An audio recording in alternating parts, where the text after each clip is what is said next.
Meeting is called to order at 6:34 p.m. Please stand for the pledge of allegiance. I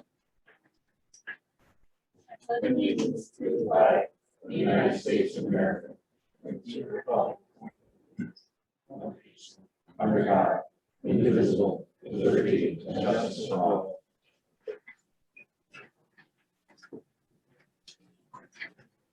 When you take attendance, Marcia Putz. Here. Brian Moore. Here. Kathleen Donovan. Here. Wendy Ann Fowler. Here. Rui Costa. Here. I'll note that we do have a quorum and no alternate is needed. So thank you, Rui, for staying.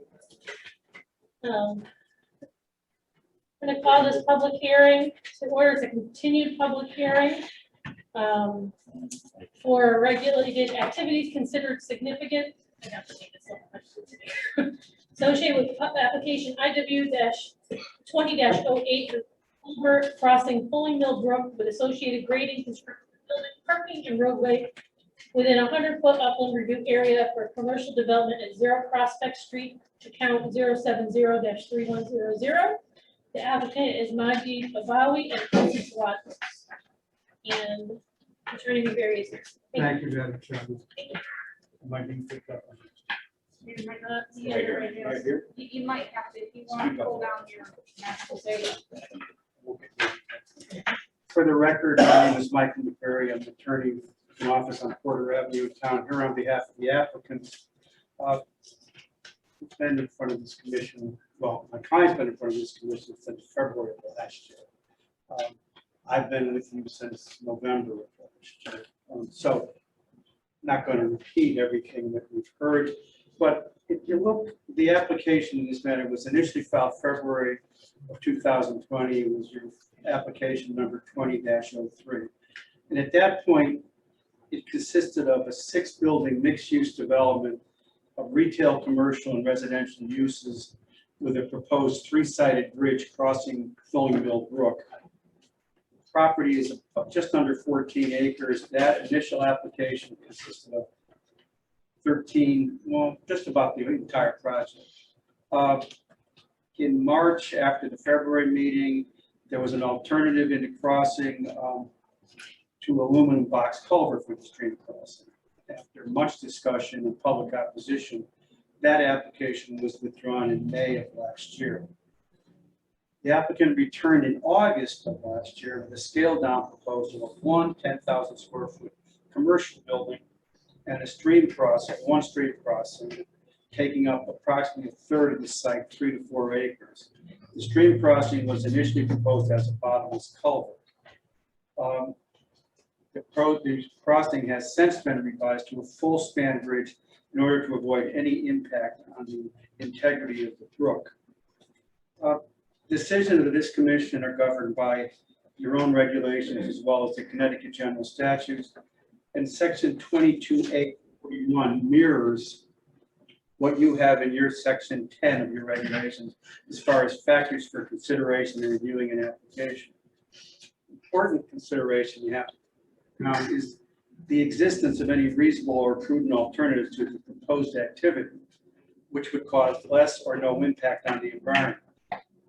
In this case, if you look at my client's initial application in February of last year to us before the commission now, he's dramatically reduced the scope of the proposal, totally revised the type of crossing being proposed. He's done his background work and has provided a reasonable, prudent alternative to what was initially proposed before the commission. If you review the proposal, and you've heard a lot of comments from the public, there really exists no other alternative which would allow the applicant to use his property. It's got to cross the stream to get to it. It's 14 acres of landlocked property with Fulling Mill Brook on its north side. If he's denied the ability to cross the water course, he's denied totally the use of his property. There being no other means of access. Denial would result in a practical confiscation with him being denied the use of his property. This is not a discussion of him being denied a utilization of part of his property, but being denied his ability to use the property at all. Anything that happens on his property requires crossing of the stream. Understand the neighbors don't want it built on, but it is what it is. If you cross the stream, you develop. If you don't cross stream, you take the property away from them, take any value away from them for that use. You did receive at the last meeting, and we requested a report from Southwest Soils, which our engineer, Mr. Flores, has responded to. He's here to address that. You have received comments from the town engineer in response to the other information which you have received. We've responded to the Connecticut ecosystems plans or review of the property, and we responded to that in great detail. If the commission has any other questions of the applicant, of myself or of our engineer, we'd be willing to listen to those tonight. But Mr. Flores is here to go over his response to Southwest Soils. Thank you. Good evening, Ryan Flora from GR Engineering, 35 East Main, Wisconsin. As Attorney Perry mentioned, prior to last meeting, we just received the Southwest Conservation District review of the project that was affected. So nobody had a chance to review it. We've taken the time to review it. We've submitted our summary in response to it, and also kind of in response to also the town engineer's comments. Basically, what we are proposing and what we are putting forth is the applicant is willing to, whatever conditions of approval the commission wishes to relay onto the property, we're willing to accept, review, and address any reasonable and conditions of approval. Those are, some of the major items on the Southwest Conservation District review was hiring an independent erosion control specialist to monitor during construction and also for a period after construction, make sure everything is up and running fine. We're proposing a stormwater management maintenance program that will be worked with town engineering and Department of Public Works, I assume, and for not just during construction, but also for time period after construction, make sure all the stormwater management devices are functioning and maintained in a proper fashion, because without the proper maintenance, the failure can happen. We've designed a system that provides stormwater management with catch basins. There's a hydrodynamic oil water separator, and then the detention pond also has a sediment forebay prior to entering the detention basin and detention basin outlets into a further plunge pool, which would further settle out any sediment prior to outletting to a finger of wetlands. Now, that finger of wetlands is probably 100 feet upstream from Fulling Mill Brook. So there's, I know there's some concern. Temperature of water as it exits the parking lot through the whole system and out into Fulling Mill Brook. The advantage of having the outlet at the finger of wetlands and the 100 foot prior to, we could take advantage of that additional run over land prior to entering Fulling Mill Brook. Again, the detention pond is designed for a 100-year storm, and it's designed to slowly outlet the water over a 24-hour period. So yes, it's a point discharge, but the point discharge is very minimal and very slow and very controlled. The applicant will obviously, accessing the property is the biggest focal point here. The biggest focal point of the wetland activity is crossing the Fulling Mill Brook with our clear span bridge. Once access to the property is gained, then we can further investigate the soils for the need for if there's blasting. Again, we don't know for sure what's on the site until we get onto the property. The project soil scientist will be retained to further review during the construction process. There's going to be a lot of working with the town staff, both before construction even begins and during construction. And everything is that we're proposing, whether it's the staging of construction equipment or temporary topsoil stockpiles, and basically just an overview during construction. We'll work with the town and make sure everything's all set. and ready to go. Any questions?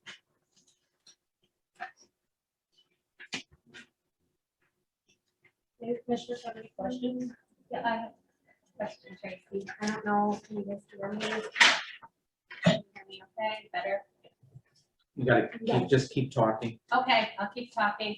So I have some concerns with, I understand that obviously you can't do a lot of the tests that have been suggested during the reviews of the application without accessing the site. And you modified your bridge, I think. I know. Improvement to access the site, but I'm still concerned with, approving an application without knowing all I need to know about the soil and the characteristics. And I know you suggest in here, once you get onto the site, you would do these tests. What if, I'm just wondering, what happens if we realize it's not ideal and it's not the plan we approved isn't going to work because the tests have told us something different than what we're assuming or presuming to know by maps. Right. So that's kind of my concern. I don't know if you can even answer that or, maybe how, are you planning to address that? 'Cause I'm sure you've thought about it, Well, of course, we thought about it. you know. Right, again, it's just that big unknown, and depending on what does become unearthed and what we do find out. Obviously, town staff, town engineer, we'll present the findings to the commission as well, obviously. If it dictates a large scale revision of the plan, obviously that comes forward in front of the commission. But like Attorney Fair said, if you remember the original proposal we had, it was far reaching, both grading and utility wise and everything, so we've skipped this down, we've got this into something that's fully developable. Okay?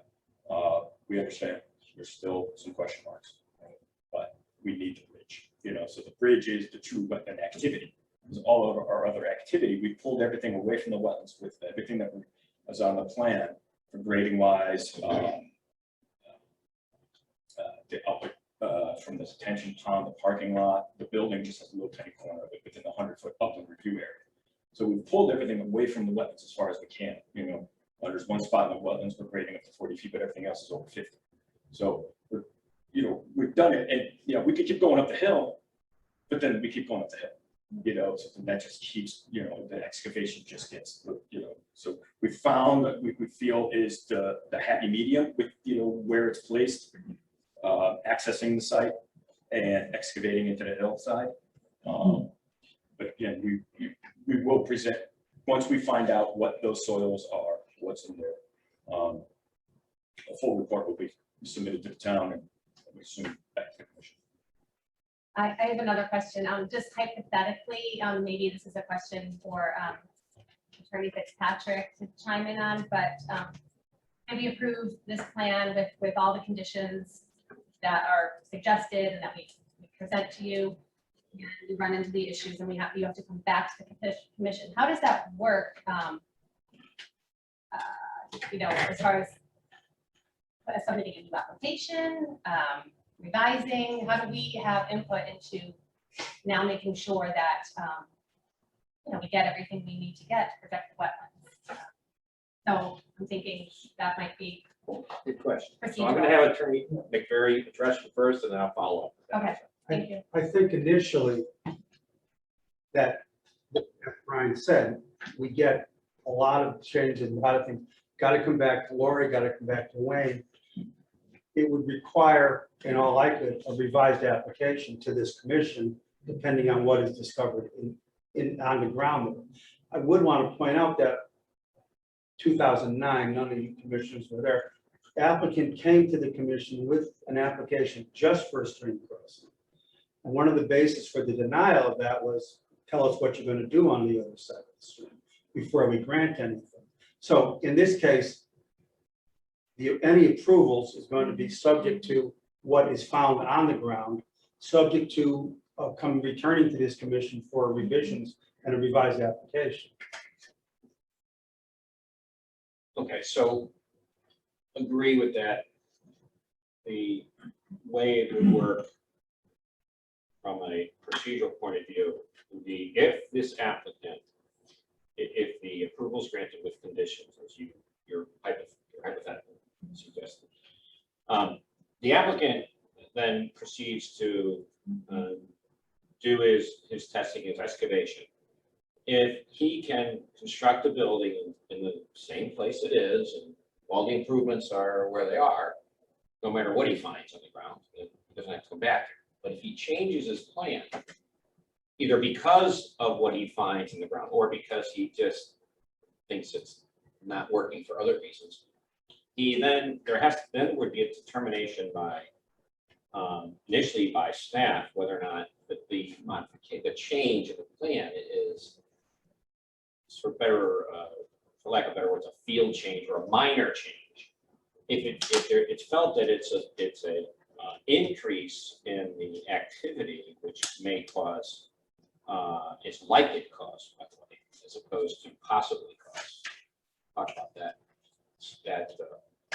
level of proof later on. But if it's likely to cause an increase in any of the wetlands destruction or an increase in the utilization of the upland review area that the staff feels is substantial material, that they will require in previous history proves me correct, they will require them to come back, and file a new application or revised application to this plan, but it would be essentially new. Mhm. So really what happens on the other side is going to be governed by how it works for them.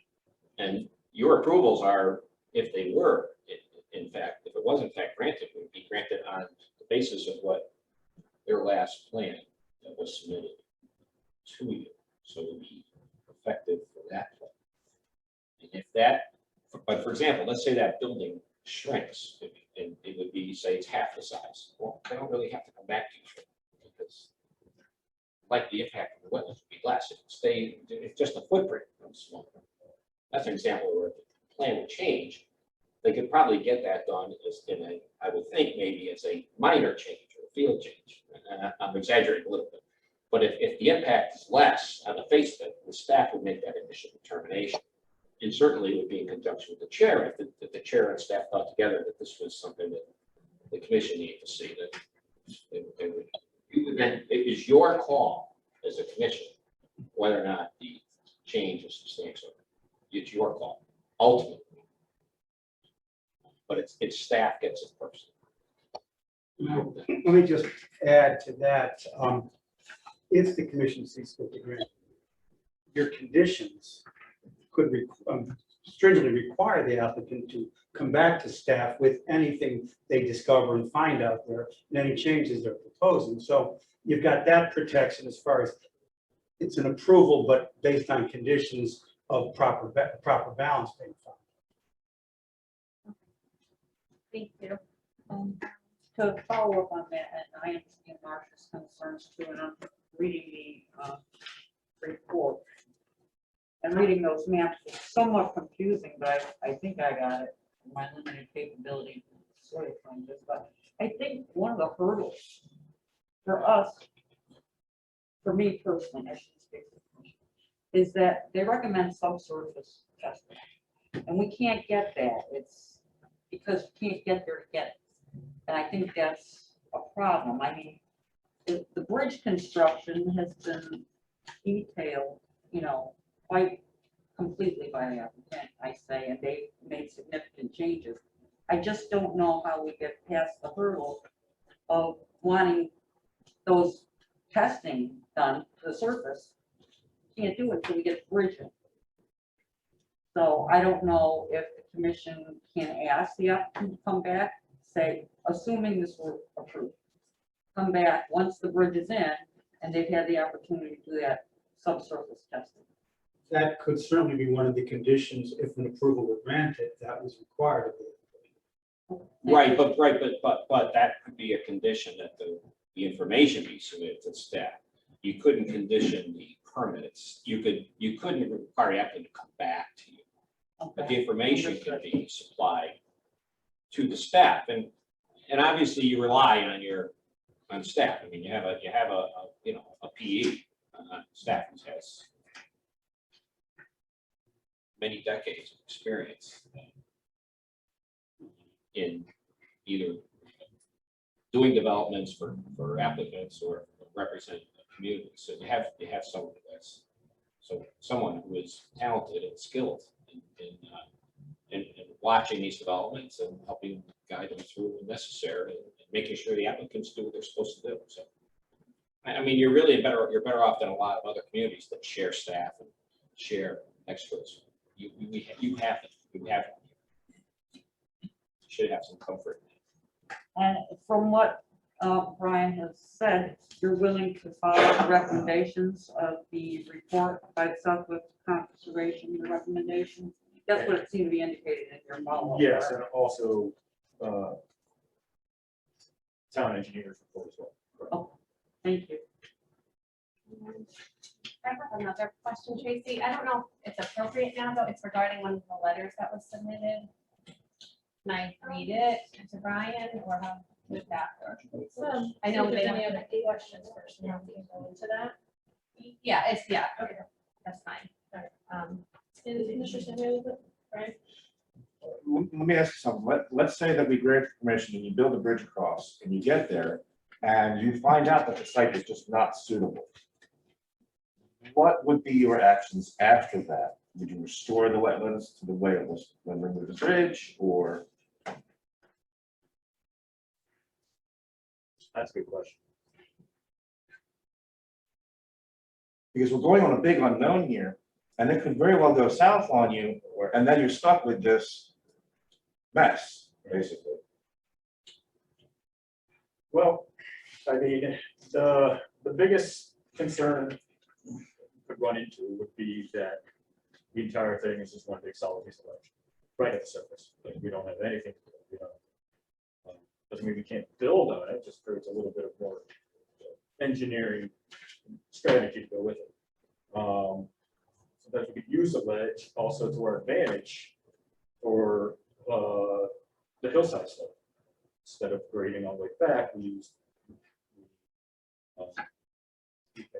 the ledge down and use that as the hillside. So they're probably, I can't say we don't expect that hypothetical situation to happen, but I'm pretty sure we could probably come up with a modified design that can adapt to what we can find. Because the building is 10,000 square feet, so it's just going to be, spread footings, cross depth, so there's no retaining walls for that. The stormwater system itself, the trenching for it is minimal depths, utilities also. So once it gets graded off, we have to tie that. Right, but your application, as I understand it, not constructing that bridge with a span. Yeah. Does not degrade. No. Completely So clear span. clear, So so wetlands itself gets completely clear. unless that changed between last time and this time, so it's the same. Exactly the same. So the issue is the upland review disturbance, Mhm. and the breadth of that, And the scope of that. Right. And it ends up becoming a really water quality. exactly, well, that's what I mean. It becomes a what water everything has quality and erosion control.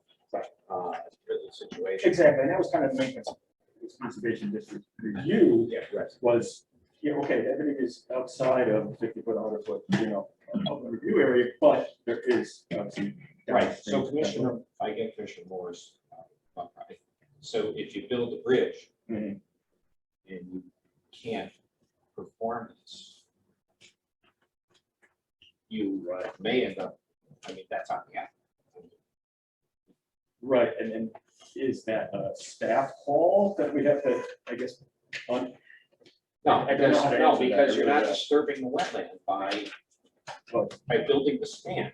If according to your application, the way I read review from staff engineer, and I didn't read anything from Southwest that contradicted that. You're right. Okay, so So the point is, all the experts agree that there's no wetlands disturbance because of this relationship to the bridge. So if this applicant just came to you and said, I just want to put in the span or the bridge,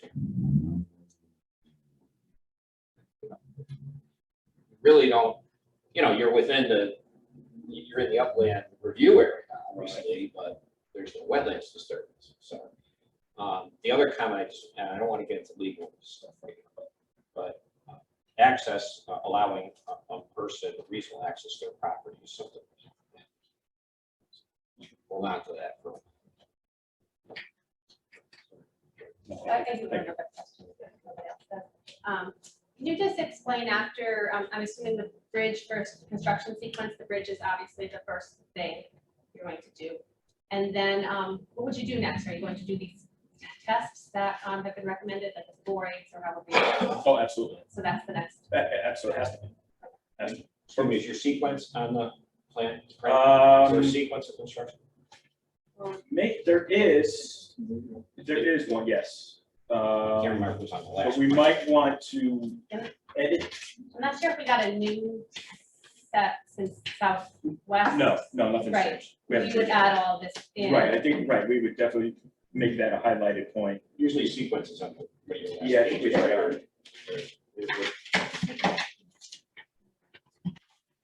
That might address your question about what There is a comes next. sequence of construction that can be.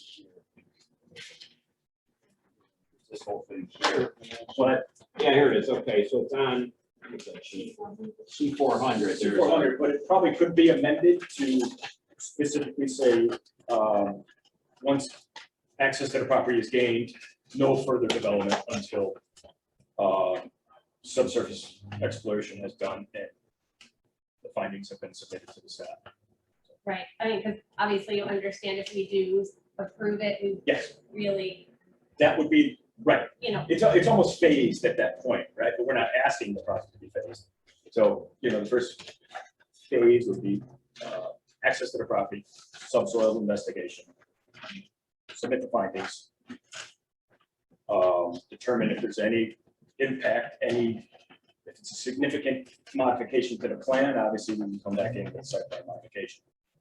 If we're just moving, tightening things up, we can tighten things up. But again, I mean, I don't want to keep throwing out hypotheticals. right, but I mean, just because if we do, a lot of this is going to be, it's unknown and, we're, we need to be sure of what we're doing here as a I mean, we commission. designed something that there's a return on his investment too, right? So we could have just designed something, a little 2,000 square foot commercial building, right?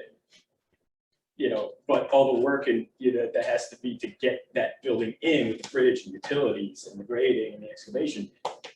There's that balance where you need a certain size facility to, for return on investment and so on. Okay, I see your building construction here is number 17, your sequence. Yeah.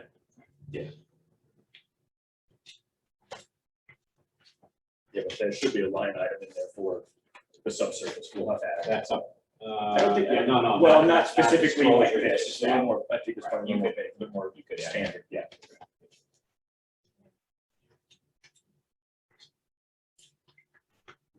I have a question, unless Marcia, you have. No. Okay, so if the bridge gets built, put it that way, what type of equipment would you be bringing onto the property and how would you be conducting this testing? It would be a boring vehicle. Usually those are rubber tracks and relatively small, compact, so tree disturbance, I don't think we have to take trees down in order to do this.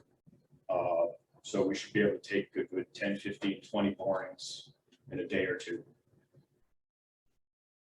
And those borings will just go down as far as they can go, and then they'll tell us everything we need to know. It's not just a 4 or 5 foot backhoe scraping the ground. It's going to be all the way straight down to refusal, basically.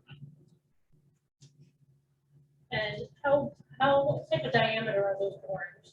8 inches maybe.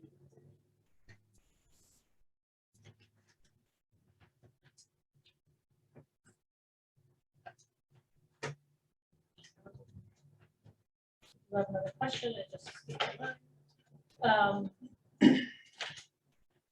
How heavy are those boring vehicles?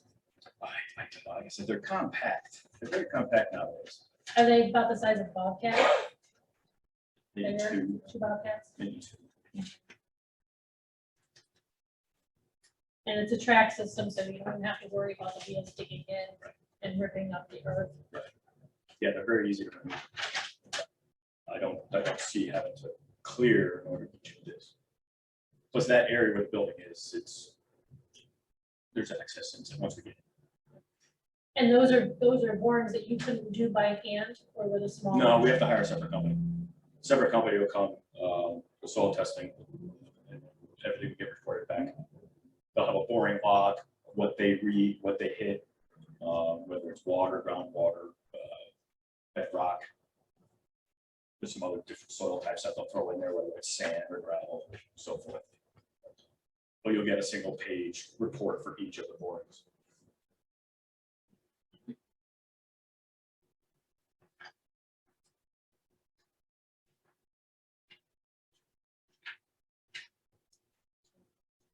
Any other questions? Not right now.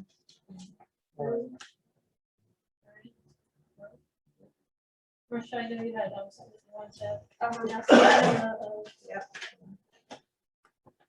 Find it. Okay, this is just regarding some correspondence that came to the commission from a resident. And it's regarding the groundwater mostly. Can I just read this paragraph? Yes, fine. This is from Paul Ramirez. This paragraph, I just wanted you, after I read it, to kind of maybe explain how your system is going to work. The proposal as designed appears to focus on prevention of water flowing into the wetlands and surface water course, but does not address the impact that removing natural flow of water down the steep embankment would have on this ecosystem. Wetlands are recharged not only by subsurface water, but also by runoff. Both of these would be affected from development in the following manner. One, the area for recharging of subsurface water would be reduced by the impervious surface of the development. The water from the proposed rain garden would not equal the amount of surface area that the development disturbs. Two, the natural runoff would be diverted to catch basins along with pollution from the parking lot and transferred to a holding basin for release directly into Falling Mills Brook.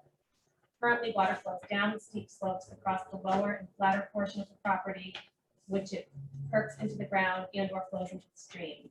Native plants and live species will have the natural flow of water disturbed.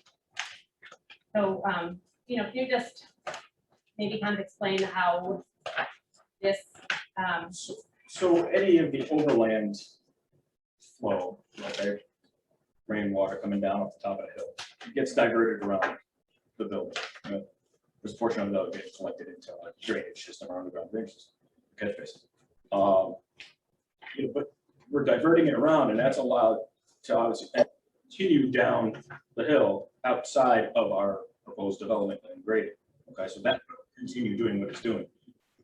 It's not doing the full sheet flow as it is right now, because obviously we developed the property building in the way. So we are allowing that water to continue down and around. The rain garden is only used as a collection area, we'll say, for a portion of the roof itself, just a way to recharge some of the groundwater. And the numbers we presented, the size of it meets what we're provided, we're responsible to do. The stormwater quality, again, we have several layers before it exits out of the detention pond, which is 100 feet upstream from Falling Mill Brook. So, yeah, understand the concerns, but this project is designed to correctly and adequately to serve all those functions.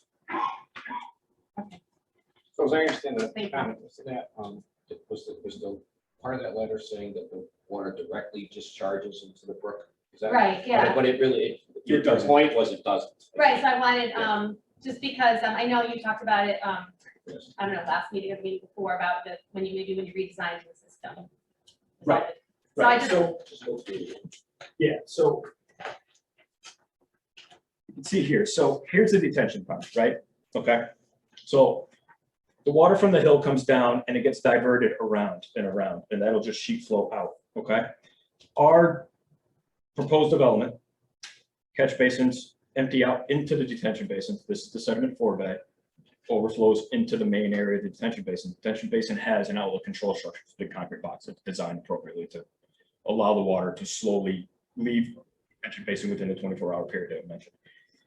Then it outlets into the little plunge pool here. Again, another way to trap any sediment. This sediment, this rainwater will exit into this little finger of wetlands here and down into Falling Mill Brook. Originally, we had it coming right here. So right into, it was going right, immediately right into the river. But now we've got at least, I'm saying 100 feet. We're probably 150 feet, if not more, before actually enters Falling Mill Brook. So this is all overland flow after the whole development for 150 feet, we'll say.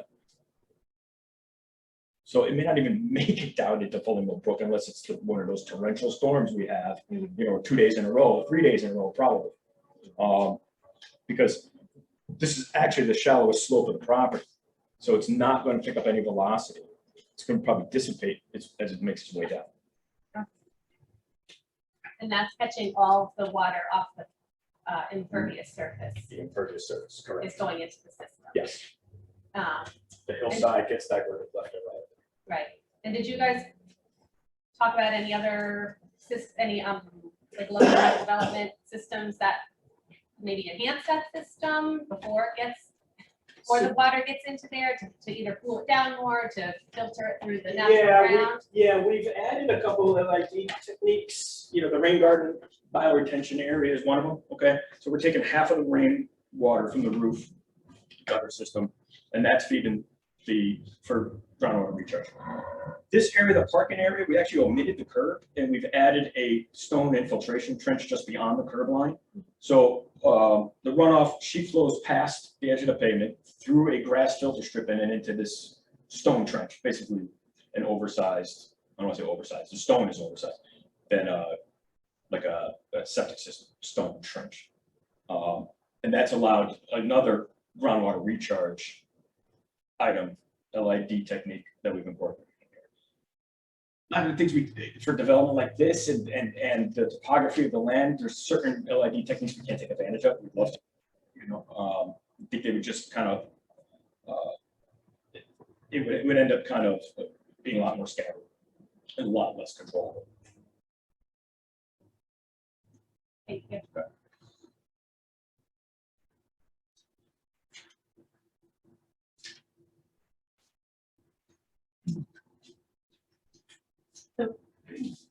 So in a nutshell, it goes through several types of filtration before it even gets to the brook. So by the time there was, large sediment, by the time it actually went through each step, it would be.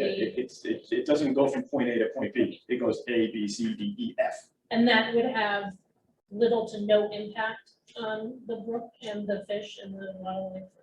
In our opinion, yeah, correct.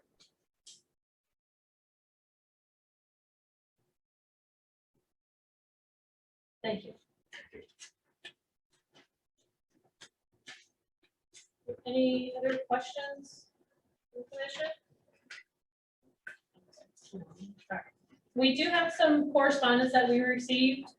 And I know Marcia had just mentioned something from Mr. Gamaris from 171 Hickory Lane in Nautica, where he did ask about the proposal and the water flowing. And I'm just going to follow up and finish reading his, just so that it's read into the record. And the rest of the public can hear that as well. And it starts, Commissioners, concerning the proposal for 0 Prospect Street, I implore you to reject the application. The outside independent expert's review has repeatedly detailed lack of information by the applicant. This information is necessary for the commission to make informed decision, and without it, should be rejected. The applicant hired an expert to review. The independent expert review.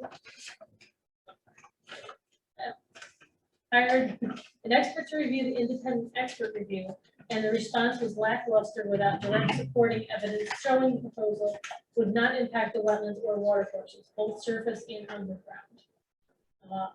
And it continues that proposal has many open questions as to blasting needs, soil type, soil stability, etc. And the applicant has noted that he can only evaluate after a bridge has been placed for access to the property. The applicant has not proposed a temporary bridge structure, access through adjacent neighbor, or even crane and equipment over the brook. His main goal is to place the bridge across the stream for development of the property. His application is required to have a narrative that lists alternatives as to why this proposal is the only acceptable method, and what was provided is not nearly adequate for this project.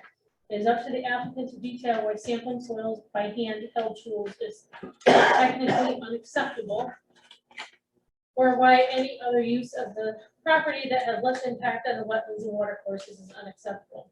As I reviewed the latest letter from the developer, it states only enough trees will be removed to have visibility of the building and parking area. I'm sure each of the commissioners have different ideas to what that exactly means. The developer has already acknowledged leaving the vegetation to protect the water temperatures would be paramount. Now he has stated in writing that trees will be cut down. What trees? How many? What impact will that have on the ground temperature, which directly affects water temperature? In conclusion, this project is wrong for that property, and Naugatuck needs to protect the few natural assets that it has. Our town's history has shown what happens when the environment is not protected and personal gain is placed above all. To vote for my application regarding Paul Damaris. We received this April 6th. There's not a date on the letter, but that's when the commission received that. Have some other ones, and I'd like to read them into the record as well. This is from an email received from Carl Peterson, and he is on the Naugatuck Pump Road Trout Unlimited Board of Directors and the Connect Council Trout Unlimited Climate Change Coordinator. And it's dated April 7th. I'm writing with regards to something I just read on Facebook post discussing a proposed development project along Route 68 in Naugatuck along Fulling Mill Brook that you were supposed to be discussing zoning for at this evening's Inland Wetlands and Watercourse Commission meeting. I am admittedly not a resident of Naugatuck, but was a resident of the borough from 2008 to 2018 and currently reside in Beacon Falls. And I also have not seen, much less have had a chance to thoroughly review the details of this proposal, nor surveyed the site in question.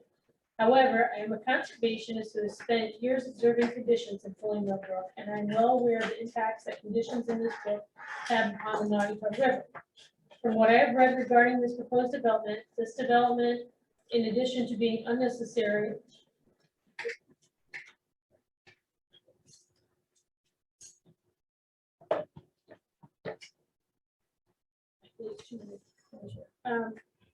this development, in addition to being unnecessary, particularly during current economic conditions, which has resulted in substantial vacancies through the borough in existing locations that would satisfy the needs of the proposed development. But I also understand that storm runoff as proposed would be routed to a rain garden. The problem with this is that rain gardens are small and designed for urban environments, as have been recently installed throughout sections of New Haven. These are not designed to handle the sort of water flow that Naugatuck is prone to receiving during the storms. Any storm runoff from this project into Fulling Mill Brook during the hot summer months would significantly increase water temperatures in this body of water, and would further impact the cold water refuge in the Naugatuck River where Fulling Mill Brook deposits into the Naugatuck River. These cold water refuges are critical to the lives of many cold water species that call the Naugatuck River home. In particular, all trout and salmon of the Naugatuck River. Sadly, due to climate change and destruction of riparian buffer zones along the Naugatuck River, the water temperatures have seen a significant increase over the last decade, and even a slight increase in water temperatures of a cold water refuge such as this could result in significant fish kills in both Fulling Mill Brook and more significantly in the Naugatuck River. Thank you for taking the time to read my concerns and hope that you will take them into consideration in this matter. Others received from Evelyn Lyons, March 16th. She writes, I'm opposed to the proposed development of IW 20-080 Prospect Street. I'm very concerned about this negative impact on the water courses and neighboring property owners' water supply. Please vote no and deny the proposal. Another letter from David and Diana Parody, 58 Costco Lane, received March 9th. It states, thank you for taking the time to read our letter in regard to the development being proposed at 0 Prospect Street. Dave and I are opposing of this development. Our first concern is our well and the wells of our neighbors. As it was stated before, most of us have shallow wells and blasting can do damage to our wells. We agree with everything Bill and Liz said at the meeting on March 3rd, 2021. Drainage is a major concern for us. Over many years, we've been battling water problems at 58 Costco Lane because of the broken and outdated drainage system in our areas. We are the ones who get water in our home, and because the septic system can't handle the amount of water, they overflow and end up coming down our driveway into our homes. Finally, 2 years ago, the town of Rochester finally put in 2 drains, dug up our yard, and put in a large drain pipe that extends from the street under the driveway across our yard and over the embankment, and also have a splash basin in the middle of the yard. It took 2 years of hard work on Dave's part and did process to get more fill and good loom to receive. Because of this drain pipe going through our yard, we will take a loss if and when we sell. All I'm asking you to do is realize that Dave and I have helped the town by allowing the town to keep our property. We truly love our town. I'm asking the commissioners to reject the proposal. It is not fair to the taxpayers on Costco Lane or the town itself, to the environment or the wildlife, as Bill Sweet stated on March 3rd. When the applicant bought the land, it was zoned residential, not commercial. Therefore, it is not our responsibility nor our problem if you cannot use it for commercial use. Your main job is to make sure that we, the taxpayers of the Naugatuck, are protected. Sincerely, David and Diana Parody.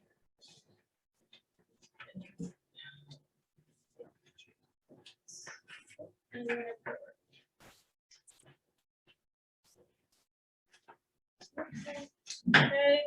And another email correspondence from Emma Newsom, dated April 7th. I'm writing with concerns regarding the development proposal along Route 68, which has great potential to impact Flowing Mill Brook and the surrounding area. A development will negatively impact the surrounding environment, including the land and stream, and for what? There is no benefit to the development other than further degrading natural space by damaging the natural ecology that currently exists there. As an Naugatuck resident, a mindless development with complete disregard for nature and the area is completely shameful and wasteful. Please don't let financial gain cloud good judgment with the priority of being thoughtful stewards of this land. About the priority of being thoughtful stewards of this land. I think we have one more that actually has pictures, and this was sent to the commissioners. And this is from Lisa Sweet. And it's dated April 6th.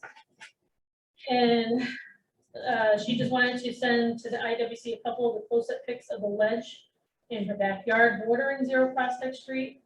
And the first pic you see, it's close to the edge of the property. And she did show this at a previous meeting, but they were not clear. So there's several pictures here that will be entered into. There's very, very, very large box. So I thank her very much for providing that to us. I think that it, Lori, that we have for the correspondence? That's it, yes. Okay, very good, thank you. Okay.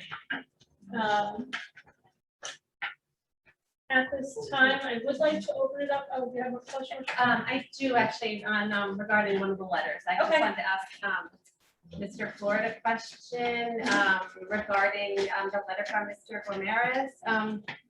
What about, can you crane in these boring machines, or, I mean, a temporary bridge, I'm not sure if that would work, but can you maybe answer that for us, please? Since it was, I guess anything's possible, right? And maybe some trees you gotta take down to get it over there.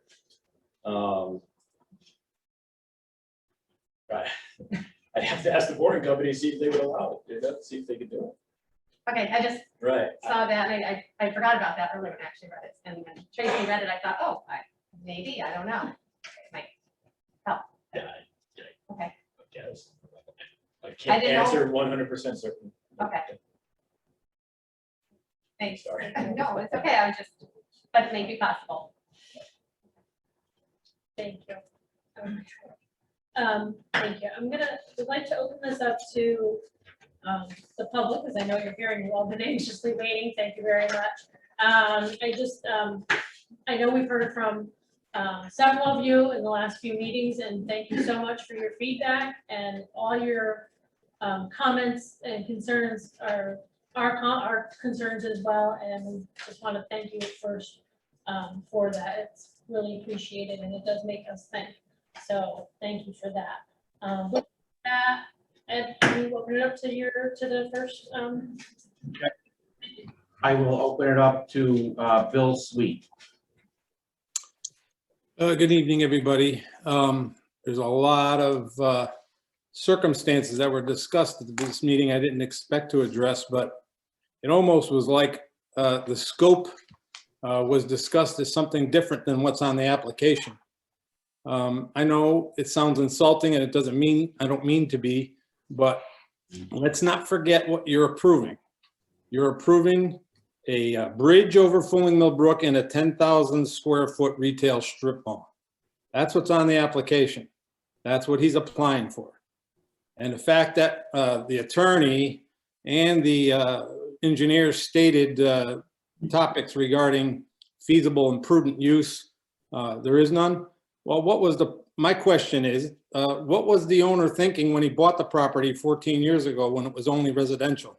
He must have had a reasonable and more prudent idea then, because it wasn't commercial until 2016. So, and then I got a couple rhetorical questions, and for the sake of the commission, I want to apologize because they're going to sound maybe condescending, but for the sake of making my point, I want to ask a question. What is the charge of this commission? It's a rhetorical question. I'll answer it. It's to protect the inland waterlands and wetlands and all the natural resources associated with it, plus nothing. That is your charge. This is not a negotiation. The letter you received from the engineer, although nicely written, seems like a negotiation. We'll do whatever's reasonable. Hypothetical, if I go downtown and I want to pull a permit to build a deck or add an addition to my house, and the building department hands me a packet that I have to comply to, what do you think the response would be if I said, yeah, I'll do number 1, 3, 7, 25, 24, and 26, but only other things if they're reasonable. See, this isn't a negotiation. You are the authority per the state of Connecticut. You're the only authority per state of Connecticut, and you are the body that sets the rules. Nobody else. You set the conditions. The conditions can't be, well, what if this happens? And all these conditions should be upfront, made clear, and the applicant is responsible for completely complying. I don't have the option to do what I want and pick and choose. And I'm not the one that can say what's reasonable and what's not reasonable.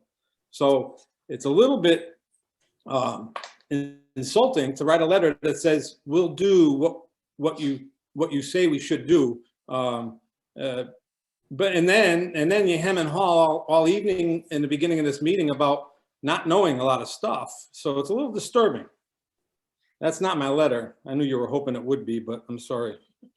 It was very nice of the applicant to authorize the letter from GNR Engineering dated 3/29/21. It's commendable that he now informed the borough that he will, quote, agree to any and all reasonable conditions of approval, unquote. What is actually being said in the letter is nothing that you and I don't already know. If the commission chooses to impose conditions on the land use within the authority granted it in the regulations, of course the applicant will comply, or he will just have to withdraw the application. The letter, although nicely written, changes nothing.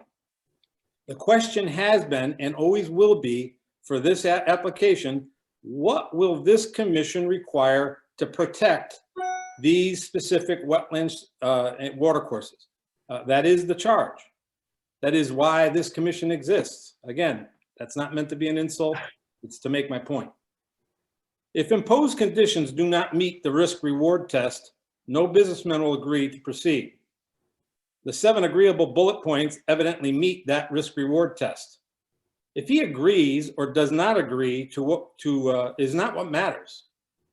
What matters is what this commission does for the best of the inland wetlands and watercourses and that should be the only consideration of the commission. It's not a negotiation. This is the charge. We hope the commission recognizes that despite the applicant making several changes, which he had been forced to make, he didn't volunteer for that stuff, by the way. He only did it because of information that flowed in. He made these changes that he was forced to make. There are still many more problems with this proposal that have not and may never be addressed unless this commission demands more information and demands the studies that are authorized to require. Please review my letter, March 3, 2021, where all those missing studies are listed. We hope this commission recognizes that a 65-page quote-unquote response to Mr. Pollock, a soil scientist review, is not the equivalent to addressing all the information on that review. Just because there are many pages in the response does not mean that all the information has been addressed. The engineering firm is not the expert in many of the missing items in that review, and the second soil scientist's input was vague and lacking detail in writing to address the plethora of missing information. Has Mr. Pollock even been consulted a second time to get his opinion on the responses? Why not? If so, if not, why not? Should he not respond to his own review and the response to his own review? I mean, you entrusted him to make the review. Why wouldn't he respond to whether or not it's been satisfied? We hope this commission is still considering the many concerns listed by the Southwest Conservation District report beyond those mentioned as agreeable to the applicant in the 32921 letter, especially this statement. Any clogging of infiltration capacity or improper function of stormwater conditioning could have significant negative impacts to the on-site wetlands and adjacent watercourse. This single statement alone should deem the project imprudent and should be ground for rejection. There is no maintenance plan that would guarantee no clogging. It just can't happen. Out of due respect, all due respect to Mr. Zaroli, but we hope that the borough engineer's opinion stated in his letter dated March 18th, 2021 is not accepted by this commission as a substitute for the Southwest Commission District recommendation for subsurface investigations for wetland connectivity. The Southwest Conservation District recommends that these investigation tests be done by an environmental engineer or soil scientist. Mr. Zarelli is neither of those by his own admission to me at a previous meeting. I'm a mechanical engineer. My opinion regarding electrical engineer is worthless. We hope regulation 10.2, the commission shall consider, these are in the regs, the commission shall consider all relevant facts and circumstances in making its decision. I hope that's fully satisfied if there is going to be an approval. However, I cannot see how this is possible without having all the relevant facts and circumstances in hand. The regulations are crystal clear. It is the applicant's burden, quote unquote, to provide all the relevant information. It's a burden. Sometimes burdens are light, but sometimes burdens are very heavy. It would seem to me that for an approval for this magnitude of a project in this lousy location for such a project, that burden should be really, really heavy. One would think that the project of this magnitude and with this level of threat to the wetlands and watercourses, and given 14 plus years, he would have studied the regulations and have provided this information for a project he once stated in a public hearing was for the good of the community. But alas, he has not provided all the information. As a standard operating procedure, it will not be offered unless it is required by this commission. It is our hope this will be required before such a development could ever be approved. We hope this commission has put much thought into 10.2.6. And this is near and dear to us. The character and degree of injury to reasonable use of property which is caused or threatened by the proposed regulated activity. Why would this be in the regulations if not for situations just like this? These are not the zoning regulations, these are your regulations. It is our argument that reasonable use of property is indeed threatened by this proposal. What we fear is that, and what we fear that the concern for our aquifers will be dismissed and the proverbial can will be kicked down the road to zoning because, quote unquote, wells are not in the zoning board's purview. Wells may indeed be in the zoning board's court, but watercourses, including underground, are in the commission's jurisdiction. Section 21A through 36, inland wetlands and watercourses legislative finding. The inland wetlands and watercourses of the state of Connecticut are an indispensable and irreplaceable but fragile natural resource with which the citizens of the state have been endowed. The wetlands and watercourses are an interrelated web of nature essential to the adequate supply of surface and, here it is, underground water. It's in the regulations. Listen, planning and zoning with some ill-advised counsel seemingly already has made their decision regarding this property. They decided in 2016 that it was a good idea to rezone the property as multi-use. When you just drive by that property and you look at it, I can't understand for the life of me. And there's lots of people I've talked to can't look at that and say, gee, that's a good place to put some commercial development. But they did. They decided that economic development on this parcel was so important that it would be a good idea to allow a proposal like this one at this very risky location. In my research, I found no discussion from the zoning board as to the prudence of the decision regarding environmental matters before the commission that's right now. If application 2008 is approved, there's been no concern for the brook, no concern for the river, no concern for the wetlands, no concern for the watercourses. Let's just make it commercial because the applicant said to the media at the time, this makes it easy for me to use my land. The engineer stated it. It's a matter of his return on investment. That's what's important to him, not what's good to the community. It's the return on investment. This is the reason why a couple of houses won't go in there because it's too expensive. He bought the land knowing that as a residential property. Okay, I got a little more.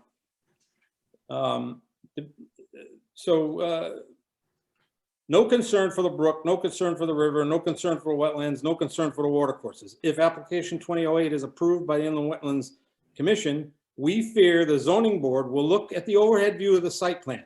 I'm going to stop right there for a second. I have not seen an elevation view of this. Have you? I don't expect an answer. Is there an elevation view?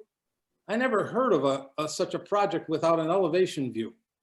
Why isn't there an elevation view? Because it will show you just how ridiculous the excavation is.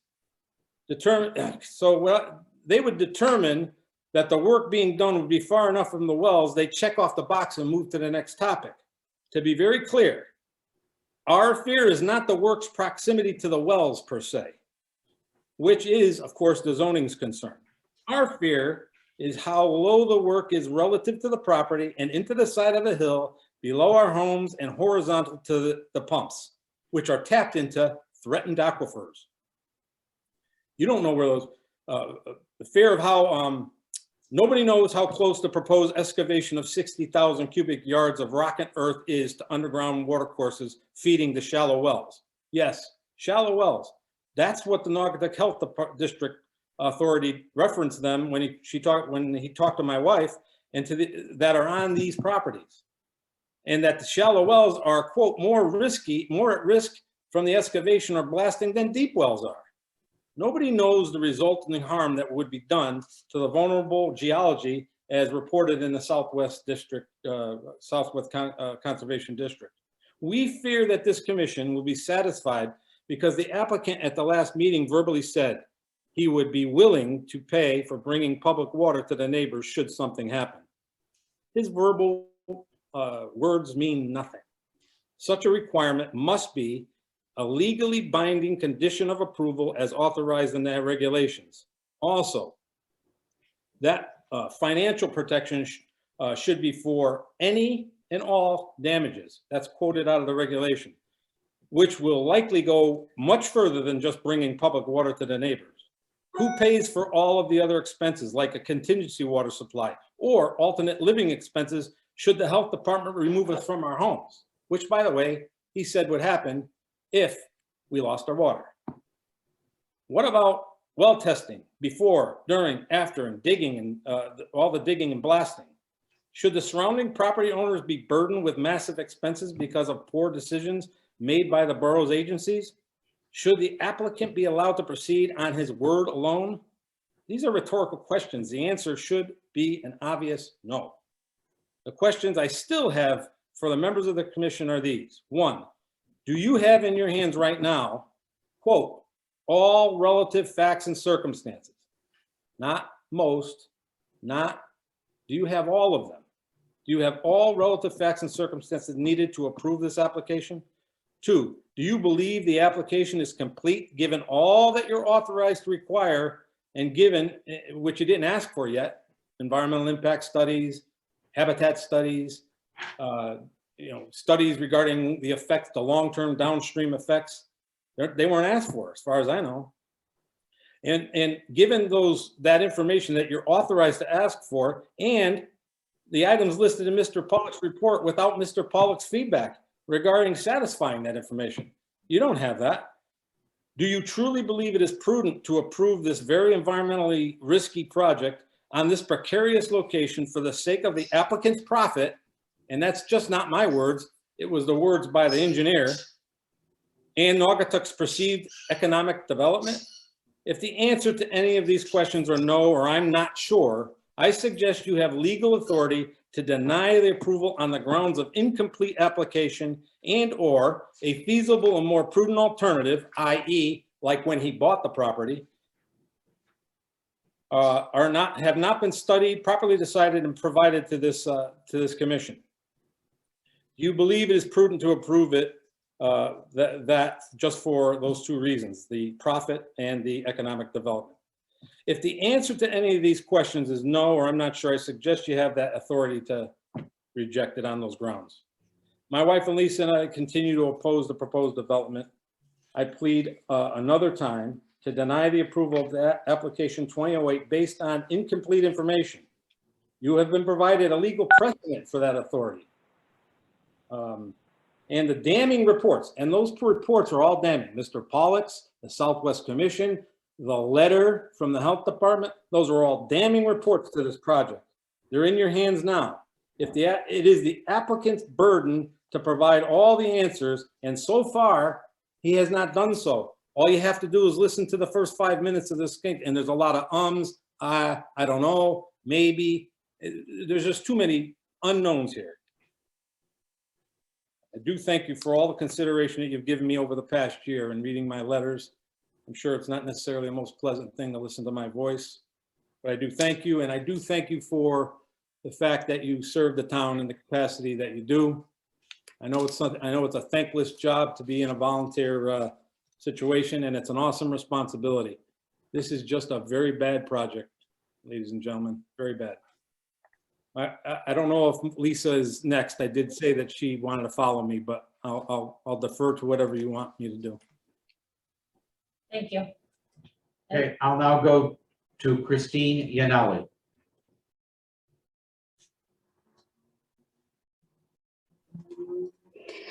Okay, it's all right with me if Lisa wants to speak right now.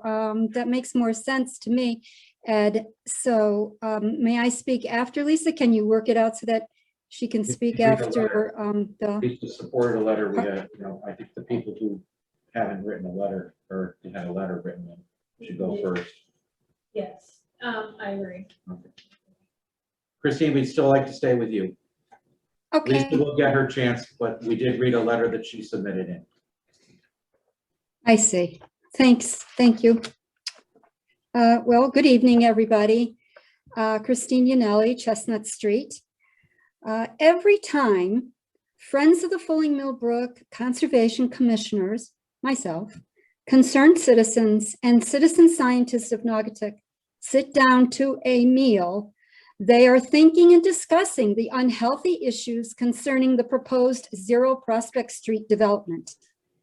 This environmental scar with technological Band-Aids, wetland impact, impervious parking lot, bridge adjustments, and a 10,000 square foot building is a disaster waiting to happen. Impacts on the land and its environment, such as flooding, water pollution, and loss of residents' drinking water, are thoughts shared by concerned residents of Naugatuck. We need natural safe havens in our neighborhoods, especially along the Fulling Mill Brook. The Fulling Mill Brook is the life thread ensuring that seeds, plants, flowers, vegetation, and trees are not disturbed. The wildlife, migratory birds, pollinators, a green corridor to the Naugatuck River continue to make the difference for the quality of life for all beings living here. The soils, topography, boulders, rocks do not change their positions, but rather hold together the hillside, ledges, and the diversity of life at Zero Prospect Street. The state of Connecticut Department of Environmental Protection, Energy and Environmental Protection, DEEP, uses a guidance document for evaluating potential development activities. There is concern here at Fulling Mill Brook for negative impacts to the quality and quantity of water in neighboring drinking wells.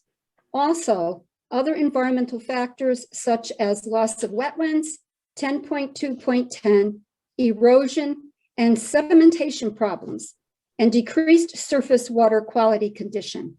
A primary concern is acid rock drainage, ARD, which is a natural process that can be exacerbated from crushing rock that is freshly exposed or crushed and has been subjected to the elements precipitation.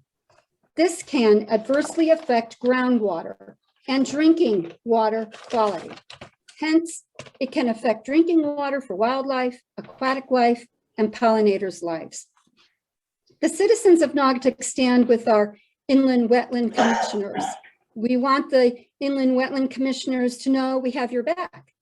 We have to prevent these well-financed opportunists from preying on our wetlands and watercourses for financial gain. We need to protect our little neighbors, the wood frogs, who are found in the Fulling Mill Brook. They live alongside our community in this wooded habitat. They lay eggs in vernal pools that are found in this area and take shelter in leaf litter in the winter. Wood frogs recognize their family and will often seek out their sibling when in larger groups. Like us, they are beings of community. But now there is a risk of wood frog habitats and their very existence being threatened by this proposed development. To quote David Attenborough, a natural historian, quote, "It seems to me that the natural world is the greatest source of visual beauty, the greatest source of intellectual interest. It is the greatest source of so much life that makes life worth living," end of quote. We know the commissioners will save our Fulling Mill Brook and its environs to help to protect the wildlife living here, like beavers, mink, bobcats, bear, deer, and our little neighbors, the wood frogs. Help preserve our wetlands and woodlands growing here. It matters how we treat nature. Vote no to Zero Prospect Street development based on regulations 10.1.2 through 10.2.12 and 10.3. Deny this application. I thank you very much for your dedication and much gratitude for listening and understanding environmental success. Thank you. Okay, next, we're gonna go to Ken Slater. Good evening. Hey, Ed, can I? Yeah, who, I'm not sure who that was who tried to talk. You'd have to unmute. Hi, I just wanted to be asked, I'm on the phone and not on the computer. Can I be added to the public comment queue, please? Yeah, I will get to you. And what Thank is you your so name? much. I appreciate it. What is your name? So It's Pastor Scalise. Pat, what was your first name? Pat. Okay. Yep. Thank you so much. Okay, Ken, go ahead. Okay, good evening. My name is Ken Slater. I'm an attorney partner with the firm of Haller and State in the land use, environmental, and municipal practice groups, and I represent some of the neighbors that you've heard from, Michelle and David Zakowski, Lisa and William Sweet, David and Diana Parody. And I'm not going to try to repeat, I've heard some of the material that they presented to you this evening and in prior sessions. My role for them is to comment to you what is within my expertise, and that is law and not engineering and not environmental science. There was a suggestion, and I actually have a disagreement with the town attorney on one point. I don't think there is general agreement by the experts regarding whether or not there is an impact on wetlands and watercourses, and whether the applicant has sustained the burden of showing that there's not. What you have is, you did have an environmental consultant engaged, Mr. Pollock, and ordinarily, when you do a peer review, you've got a complete application, you have information that pertains to the wetlands and watercourses so that the third-party reviewer could have a full and unfettered evaluation, perhaps think some things are missing, but generally speaking, starts with a project plan and information that is sufficient to evaluate those things. What you got from Mr. Pollock is just from a cursory review, or from a review what was submitted, he concluded that the wetlands and watercourses would receive sediments and pollutants exported during and post-construction. And he said, similarly, minimal information is provided on the riparian wetland associated with the watercourse, including an assessment of the function and processes. He goes on, and this is, I'm reading from his cover letter that's in the records. He also determines that in his professional opinion, there's a large risk of a significant impact to the regulated resources from the export of sediments, given the very steep slopes on the property that will be disturbed, the amount of proposed earthworks, including cuts of up to 30 feet, and being very close proximity to proposed grading. Now, he is an expert in evaluating wetland and watercourse impacts. A civil engineer, a lawyer, and a member of the commission is not. The law in Connecticut is very clear that impact on wetlands is a matter of technical expertise. And with an opinion of an expert, a lay commission can't ignore that opinion. When you get conflicting opinions, you effectively serve like a jury. You evaluate the opinions from the different experts and decide which one is credible and which one is not. But what you received is Mr. Pollock's report with that initial determination, and then he went through the things that were missing. And almost with just a couple of modest suggestions, modest issues on his report to you, everything else was omitted. What's remarkable is now that some of those gaps may have been filled, I can't tell you that they have, and I don't think you know whether they have. A pile of information was submitted by the civil engineer, not by an environmental consultant on behalf of the applicant. All you have from an environmental consultant on the applicant is the one-page soil scientist report, which determines where the wetlands are and the identification of the watercourse. I don't think there is any dispute in terms of where the location of the wetlands are, but it's well established that work doesn't have to happen directly in a wetlands or a watercourse to have an adverse effect on it. In fact, it doesn't have to happen in the regulated area. There's Supreme Court cases that determined that it can be a very substantial distance away from a wetland, but if it's going to have an effect on the wetland, that is regulated, regardless of how you define your some people call a buffer area or a regulated area. Now, Then you've got the Soil Conservation District, which I'd suggest is also expert in evaluating these issues.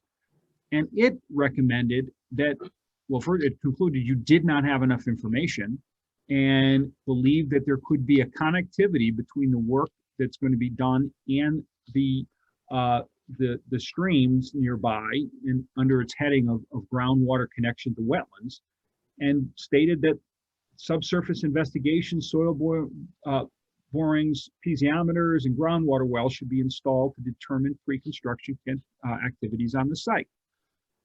Mr. Pollock hasn't had a review of any of the material that's been submitted, and I don't think we're in a position to know whether or not the concerns have been addressed by a submission by the civil engineer. I don't have the ability to know whether some of this stuff is cut and pasted. It appears to me that there are significantly erodible soils from the soil map, but I would ask an expert to look at that and conclude whether it adequately demonstrates that there's not going to be an adverse impact. It is in your prerogative to determine that not enough information has been submitted to you. And I think the questions that were asked by the commissioner, and I apologize, I don't know the commissioner's name. This is a challenge during this COVID where we have a mixed hybrid meeting. But the concerns that, this concept of phasing, the applicant's engineer indicated that there needs to be a reasonable return on the investment of a very expensive bridge. Well, that's the Trojan horse. If that is allowed to be constructed and it's very, very expensive, that's what gives the town attorney some agita, I would expect, is you do not want to deny someone reasonable use of their land. But without knowing what alternatives might be available and what impacts are really there, you can't conduct the feasible and prudent alternative analysis under the definitions of the regulations. You cannot determine under the various factors that you have to determine without the review of the material that's been submitted to you and without some of this additional testing. Again, based on some of the dialogue between a commission member and the applicant, I don't know, but I suspect, because there are lots of developments on properties that require some negotiation over watercourses or through wetlands for the purpose of analyzing a final project. I have to believe there's a way that this testing can be performed so that you can make a decision before the toothpaste is out of the tube or the genie is out of the bottle. You permit this activity only to determine if they will later present information to you. That's not the way it should work. You need that information up front to be able to make an evaluation of what is a reasonable use of this land and what are the reasonable impacts and whether there are significant impacts. That information has not been provided. And the town engineer suggests that the Soil Conservation Services report that or Southwest Conservation District's recommendation should be adopted. Well, the recommendation is you need to do that additional investigation. The town attorney, acknowledged that's what the soil district determined, that there's likely a groundwater flow down gradient towards the stream.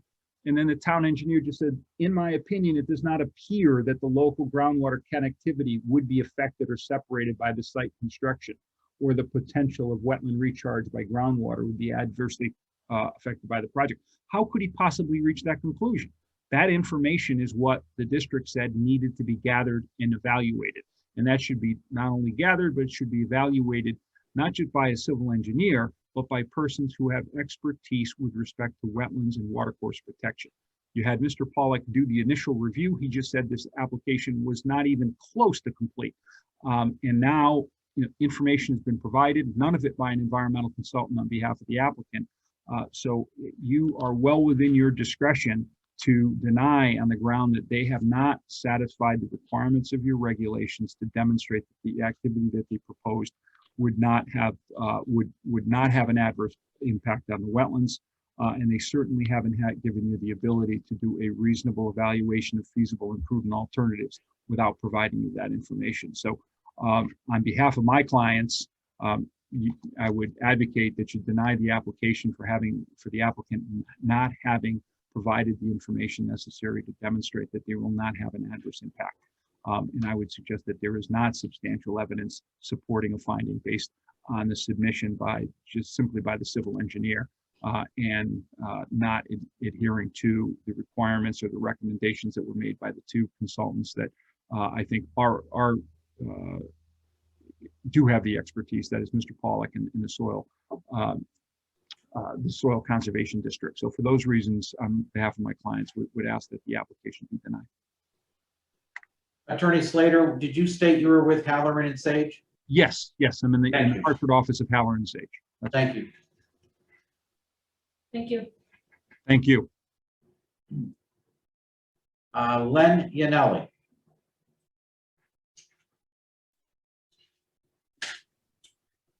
Thanks, Ed. And Len Yanelli, Chestnut Street. I'm the Community Outreach Director of the Guntown Group. We're a community-wide cultural environmental group, and I'm happy to see other groups represented here today. You're hearing from some people that represent other people, so the commissioners have a lot to consider here. This is very much a community-wide opposition to this Zero Prospect Street application. It is really inconceivable, and I wanted to say some other things first, but it's inconceivable what we heard tonight of all these unknowns, and they want you to improve an application, with these unknowns. That's just inconceivable. It's an incomplete application. It's regulation 8.11, reject it.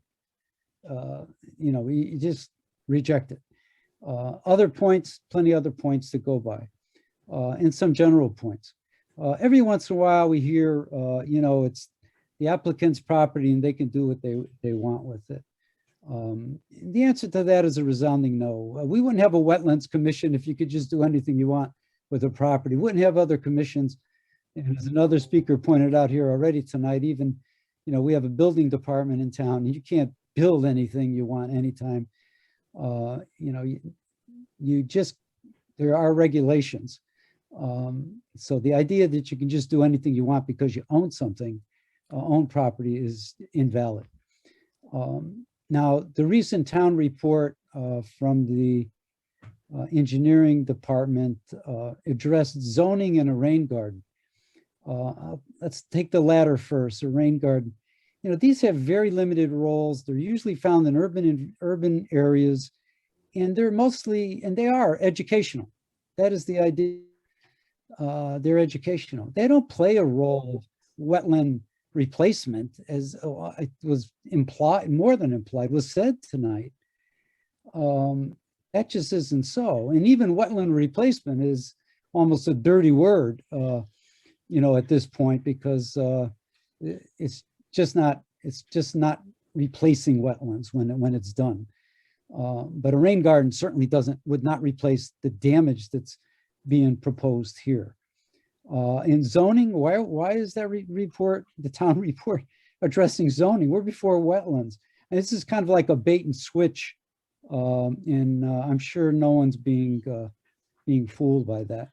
The ravine-like quality of this area and the Trout Unlimited letter that was read tonight, another group, by the way, if you notice, opposed to this. That ravine-like quality, because of that slope and the trees that are there, that's protective of the stream, keeping it cooler, as was addressed by Trout Unlimited, and also is protective to the flora and fauna, the plants and the animals there.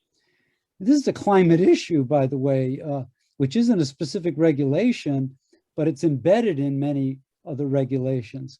The removal of 60,000 cubic yards of soil and the trees and other flora that would be removed with it would upset that ecosystem. Then a 10,000 square foot structure, parking areas. So you're going to take an area that takes in carbon and put in through construction in this building, give off carbon.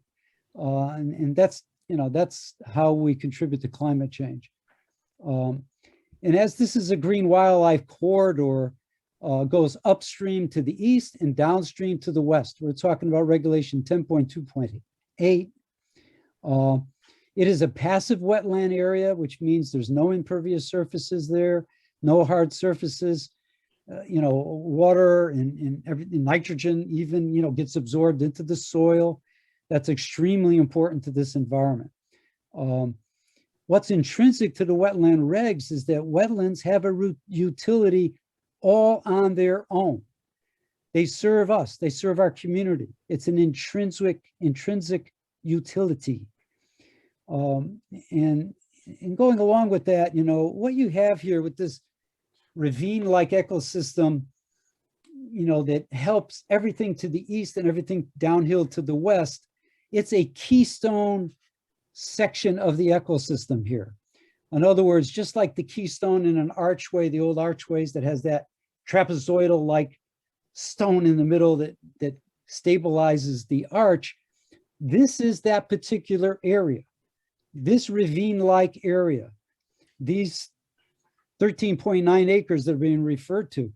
It is special, it is unique, and it's protecting what's coming down from the east and what goes down to the river, you know, going westward. So we're talking about 10.2.8. Concerning the hydrology report, or I guess it's the Southwest Conservation District, I didn't see a hydrologist's signature on that, but it does mention that K-factor map that the applicant used. K-factors indicate chances for erosion. Now, we have no idea because, you know, those tests wasn't done, but it does mention rills.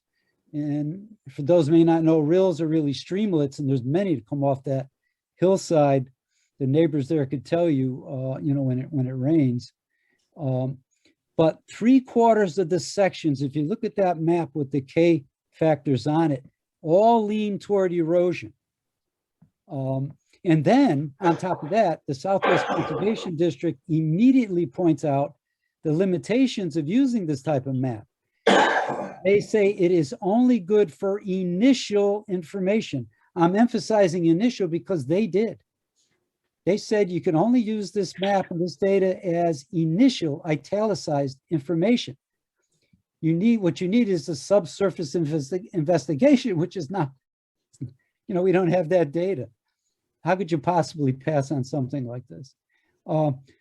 Technical fixes are been presented by various people, but I mean, it's just their job. You know, technical fixes fail all the time, and we only have to go by what we're being impacted right now in this meeting and in our country is the pandemic. You know, I mean, if we had technical fixes immediately, you know, ready for everything that comes our way, we wouldn't have over 500,000 people dead. So don't be wooed or fooled by technical fixes that are being shown to you. In conclusion, I think you have to pay attention. What I do when I read technical reports, and the Southwest Conservation District is somewhat technical report, I always go to the lead sentence in the conclusion first. What are these people really saying? And, you know, all the technical stuff is above it. It says, you know, the Southwest Conservation District, I'm quoting, understands the concern for development at the site. I'll repeat that. The Southwest Conservation District understands the concern for development at the site. And then they follow that with so many of the points that, you know, the community has been pointing out: the topography, the soil characteristics, the hydrology, hydrogeology, the effects on wildlife due to the proximity to wetlands. So we're now into what we've been talking about for months: 10.2.1, 10.2.4, 10.2.8.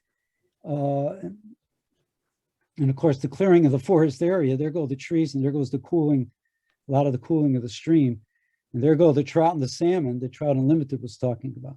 So to sum up, you know, history always helps. I think the one that, you know, our group is intimately familiar with is the where the Guntown Passive Park and Nature Preserve, thank goodness, is located now.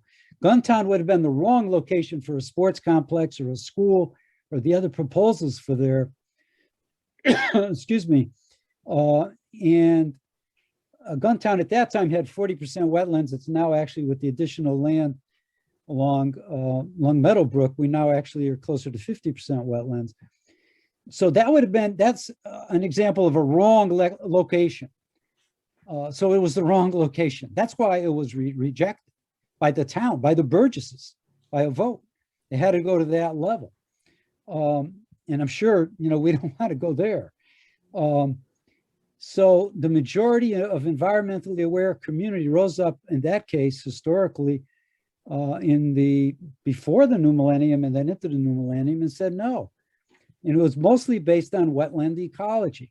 That's what's happening here.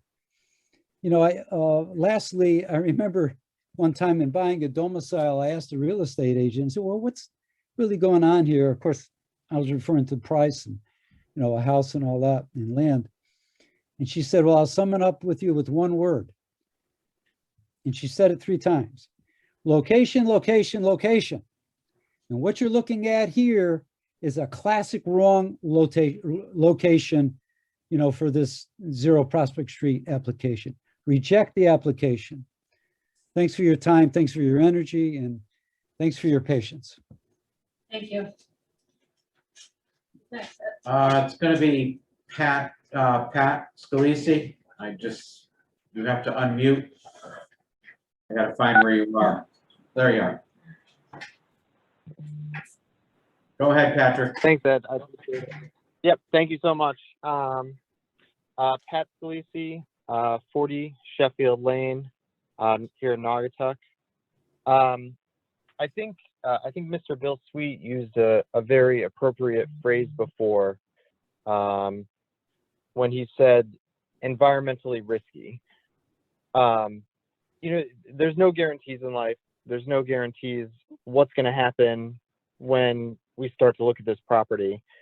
But I think over the past couple of public hearings, we've been presented with enough evidence that to demonstrate that this project is environmentally risky, and that by itself should be enough for the commission to reject the application. I won't speak about the beauty of the natural wetlands. Christine did that more aptly and more appropriately than I could.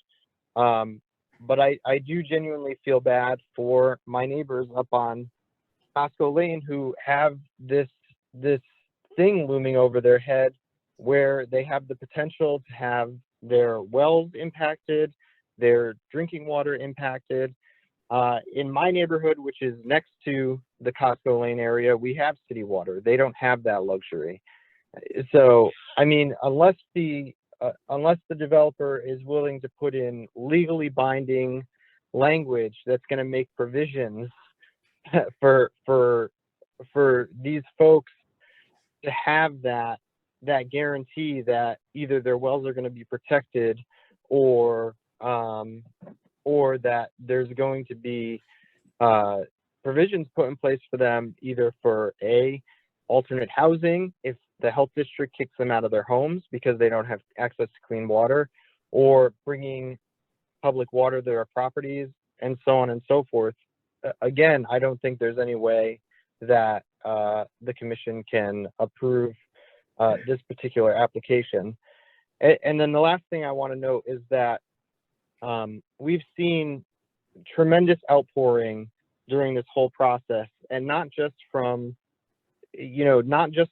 people whose homes or property is abutting this proposed development area. I think, it was 2 meetings ago where Burgess Charlie McGreeny mentioned we've seen opposition come from all over town. It's not just people who are like, not in my backyard.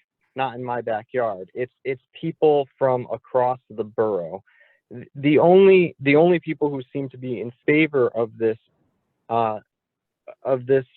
application are the developers, and I do genuinely feel bad for them that they bought this land that is a bum piece of land, but that was ultimately their choice. They chose to buy this piece of land, and if it turns out to be ultimately undevelopable, if that's a word, if it's not able to be developed, then that is a choice that they made based on the risks they decided to take when they took it. So again, I am opposed to this application. I'm opposed to this development, and I would urge the commission to vote no on it as well. Thank you so much. Thank you. Ed, who we have next? Lisa Sweet. It is. Don't worry, just talk. Okay. Are you there? Yeah. There you are. Here I am. Again, I get very nervous. I'm not a public speaker, so please bear with me.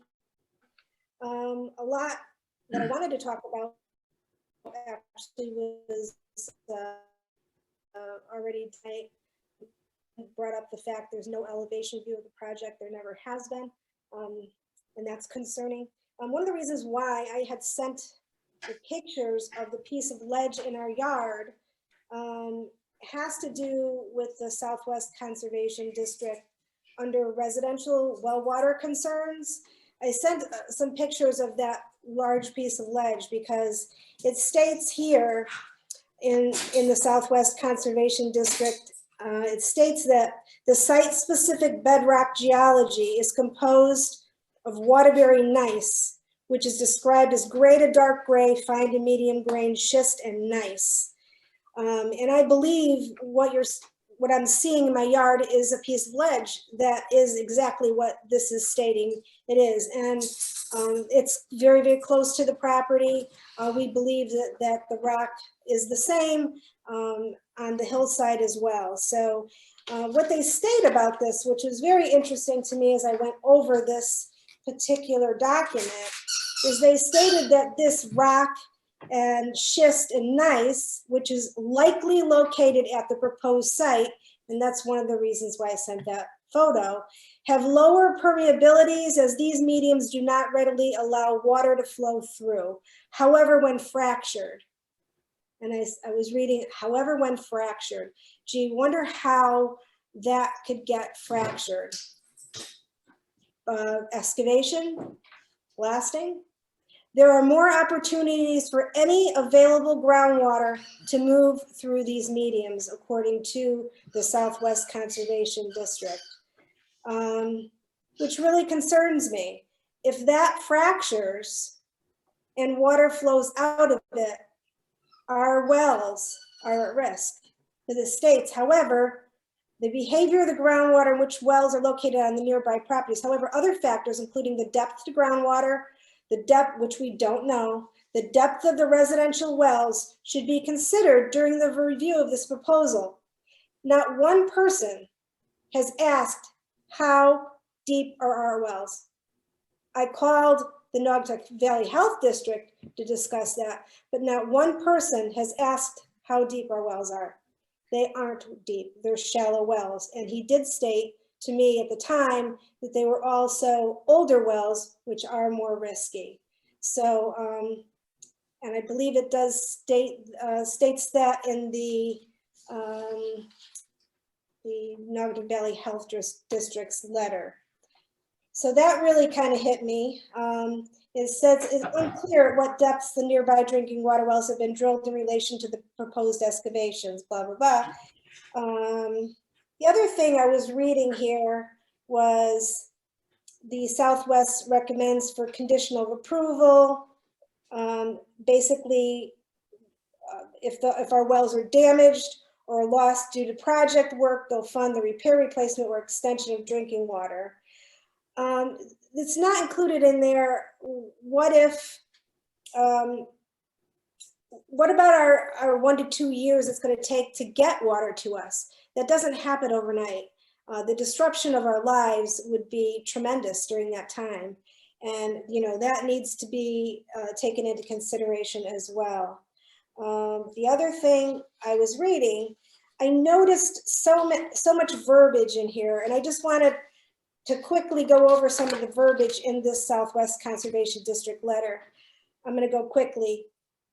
Steep slopes, extra erosion control, concerns regarding runoff velocity, possible slippage of soil, additional erosion control measures, steep slopes again, very steep slopes, erodible soils, this one, high risk of what Len stated, of sediment contaminated runoff reaching the nearby watercourse. Maintenance schedule, because of the physical and soil conditions of the site, should be more progressive than for normal conditions. It's obvious this is not a normal project. And then the big one is any clogging, any clogging is going to have significant negative impacts to the wetlands and adjacent watercourses. That is from the experts at Southwest Conservation District. Diligent inspection efforts by the borough staff would have to be in place so that there wouldn't be any negative impacts. But we know that can and will happen. Significant challenges for development. This is one heck of an environmentally risky project. That's why so many environmental groups are concerned and opposed to this project. The Sunrise Hub, the Guntown Conservation, Trout Unlimited, and so many more. I can't even list them. What's that? Nordic River Revival Group. All against this. There's reasons for that. I don't think any project in Naugatuck that I remember has had so much opposition environmentally than this one. In conclusion, I just want to thank the board for all of your hard work and due diligence on this project. We truly appreciate all of your time that you've put into reviewing the copious amounts of documentation that's been thrown at you. It's a lot. We know it because we read it ourselves. And over the year, we've been very, very passionate at times and have become a little testy on occasion. And you've still heard us and heard our concerns and listened despite that. And for this, we really do thank you. One thing COVID has really taught me, and probably has taught most of us, our homes are we have learned that our homes are more important than ever. They're more than just houses that we live in. They have really become our safe places. And I've become very aware of the little things in life because they are really the big things. I thought about how my life and home would change if our wells would have reduced yield, which is a likely possibility, very much a possibility. Would I have to stand at a laundromat to do my clothes because I have reduced yield to my well? How long would it take water to get here? What would it be? A year, 18 months? The people on Crestwood Drive are just going to be getting it in August, and I think that's almost 2 years from the time that they started that project, that issue, to the end of their issue. I don't want to live like that. I don't think anybody should. Could I wash my car at my home? Could I do that? Would I have to go elsewhere to shower because I don't have enough water coming out of my tap? Would I be able to flush my toilet, honestly? Wash my dishes, water my plants without the worry of running out of water or my water going dry? We take these little things for granted, but these are big things. And we take it for granted until that very possibility stares you right in the face and becomes reality. And that's what it is for us now as homeowners here. What could we be living in the next year to 18 months? Every sinkful of dishes I do, I stare out my window and wonder, could this really happen to us? I ask you, please vote no on this proposal.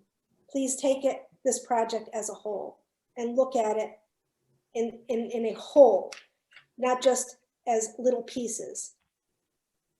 Thank you. Thank you. And do we have more? Yes, Kevin Zach. Thank you. Thank you. My name is Kevin Zach. I reside at 132 Radnor Avenue in the town of Naugatuck. I am a former member of the Naugatuck Wetlands Commission. I'm a Trout Unlimited Hammond Asset member. I am a president and co-founder of the Naugatuck River Revival Group. And I'm on the Naugatuck River Greenway Committee and the Waterbury Greenway Advisory Committee. The Naugatuck River Revival Group is a partner also in the Naugatuck River Restoration Coalition. That coalition consists of Save the Sound and the 19-town Naugatuck Valley Council of Governments. I often speak on behalf of the town of Naugatuck on Naugatuck River Matters. The Naugatuck River Revival Group is not by any means a NIMBY organization. We have supported and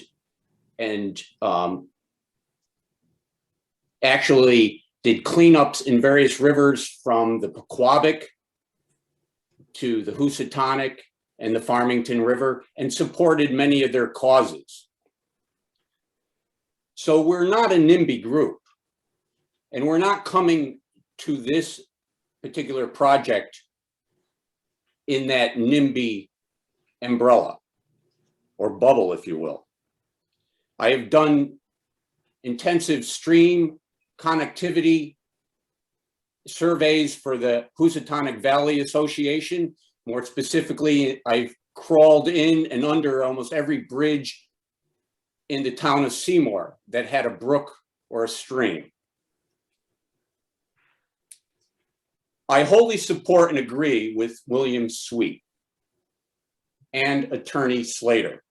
I don't have to repeat everything they said, but I want you to know that there are 2 points that I'm very concerned about. And one is the incomplete application, and I could go on ad nauseum about that. And that should be totally the burden of the applicant. If I was the applicant, I would be kissing all of your butts to make sure all your concerns are taken care of. Number 2 is the adverse effects of the downstream areas and particularly the Naugatuck River. I respectfully request that you deny this application. You have more than enough grounds to do so. Thank you. Thank you. Yes, Stan Janik will be next. Thank you. Mr. Janik? Okay, can you hear me? Yes. Stan Janik, 50 Costco Lane. I've spoken at previous hearings on this project, and as I recall, the property owner first applied to develop many years ago, and it was denied. And then this latest series of hearings came out, and the point is, in all of that time, years of doing this, the property owner seems to have made no allies at the grassroots level in this town. There's nobody standing up saying, yes, I need to put my store on that site. Yeah, it's really good. We're gonna move our business in there right away. There's nobody on that side. Whereas every one of these hearings that I've had, 30 or 40 taxpayers and residents standing up saying, this is a bad idea. And over 700 people signing the petition against it, as I recall from the last hearing. So there's been a lot of people saying it's not something we want to do. There's been nobody else besides the paid attorney and engineer on the property owner's team to say we need to do it. And I think the points made by Bill Sweet, Attorney Slater, and others are very strong reasons why the commission could and should deny this. And I haven't heard anything to say why you should approve it. I think what I heard at the outset of this meeting is the property owner's attorney said something about, well, ultimately it's denial of use that could be deemed as confiscation. But I would just reiterate what other people said earlier, that if there's ledge here and there's blasting and we lose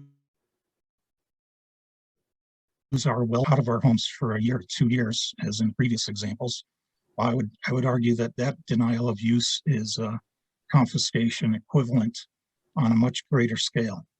So I think, as everybody else has said here, you have lots of reasons to deny this application. And I would hope that you would do that. Thanks for your time. Thank you. Paul Gamaris? Yep. Hello, this is Paul Guimaras, 171 Hickory Lane in Naugatuck. To the commission members and to Chairwoman DeBarber, thank you for reading my letter into the record. I just have a couple of points that I would like to make, and I will be quick. First, in the area where I had written about the runoff, I was not as clear as I had intended to be regarding the area of wetlands that I'm concerned about with this proposal. The reduction of water flowing down into recharging the wetlands would be upstream from the catch basin, the holding pond, if you will. That's the area where the building had been moved back, and water currently naturally runs down the slope into that section. By having the water be captured and run in, we are essentially drying out a wetlands, or potentially drying out a wetlands. Also, with the regards to the catch basin being designed for a 100-year storm, what 100 years? Which 100 years? We've all seen that in the past quarter century, we've had quite a few 100-year storms. 100-year storms are supposed to be once every 100 years. So as we all know that, as whether we want to admit that there's climate change or not, we do recognize, I believe, all of us, that something is changing in the amount and frequency and severity of rains and things of that nature. And I would contend that it's potentially, once this is built and is here for quite a while, that it'll be insufficient. Also, the town attorney had spoken to the commission members that if there is a lot of change that, or significant change, that it would be, it would have to come back. What does a lot of change mean? I don't think that is well defined. Also, the fact that it has to go to the town engineer and the wetlands enforcement officer first to determine whether or not it's significant, when they have somewhat alluded to being in favor of this project, is somewhat rather incorrect in my mind of having a impartial decision. I think that any change, if it were to be approved, any change at all would have to come back to the commission, and I would ask that. And finally, the attorney for the applicant had stated that in 2009, the project was rejected at that time because the commission members did not have the information of what was going to occur on that property, because that application was for a bridge, I believe only a bridge. Actually, that's incorrect. I did read that and am quite certain, maybe I'm wrong, but I am quite certain that it was rejected because of the design of the bridge and a lack of alternatives. I don't recall there's ever having any kind of statement that it was rejected due to not knowing what would go up on that property after the bridge was made. So I think that that needs to be corrected in the minutes if we could. And again, finally, I've lived in this town on the other side of town for over 50 years, lifelong resident, born and raised. I have spoken out against one project my entire life. That's this project. That's how passionate I feel about how wrong this project is. And as I had stated in the past, I drive by that property twice a day, every day. And just in the wintertime before, or now, even before the leaves come out, you'll see all of the boulders that are all over that steep incline. There's just no way that there isn't any ledge. I mean, it does not take anyone with technical background to say that, oh my God, you're trying to build a building there? It will take a substantial amount of effort to dig that material out. And the commission, as has already been stated, does not have the information of what type of soil and ground is there. And the applicant has not looked at providing alternatives to figuring out how to get that information to you. If a layperson such as me could say, why don't we just crane a small piece of equipment? The applicant himself has said it's a small piece of equipment that's track driven. The applicant can pay for it.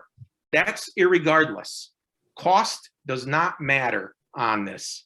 If we need to have that information, he should be able to hire a crane service, block Route 68, take down the electrical wires for all I care, but crane in a piece of equipment and bore the holes to see exactly what's there. To have this project move forward without that information is genuinely incorrect and would be a travesty to this town. So I ask the committee members, please deny this application. Matter of fact, vote today to deny it. Please. Thank you. Thank you. Yes, Zoe McCaslin. Hi, my name is Zoe McCaslin on 289 Hillside Avenue. I'm a junior at Naugatuck High School, and I'm speaking today to represent the Naugatuck High School Sunrise Hub. If you don't know or don't remember, we're an environmentally centered group of youth leaders. And this was brought to our attention because of its ridiculous adverse environmental effects. There are students in our school and our hub that live in the part of town that is going to be affected by this development. So I'm here today to represent them. It was the most perfect thing when someone said today that this is environmentally risky. I feel like that is the perfect word to describe it. I was reading through some of the regulations today, and one, there were many that were already mentioned that stuck out to me, but one in particular is a part of 10.2.1, which says that one of the jobs of the commission is to promote public health, safety, and welfare.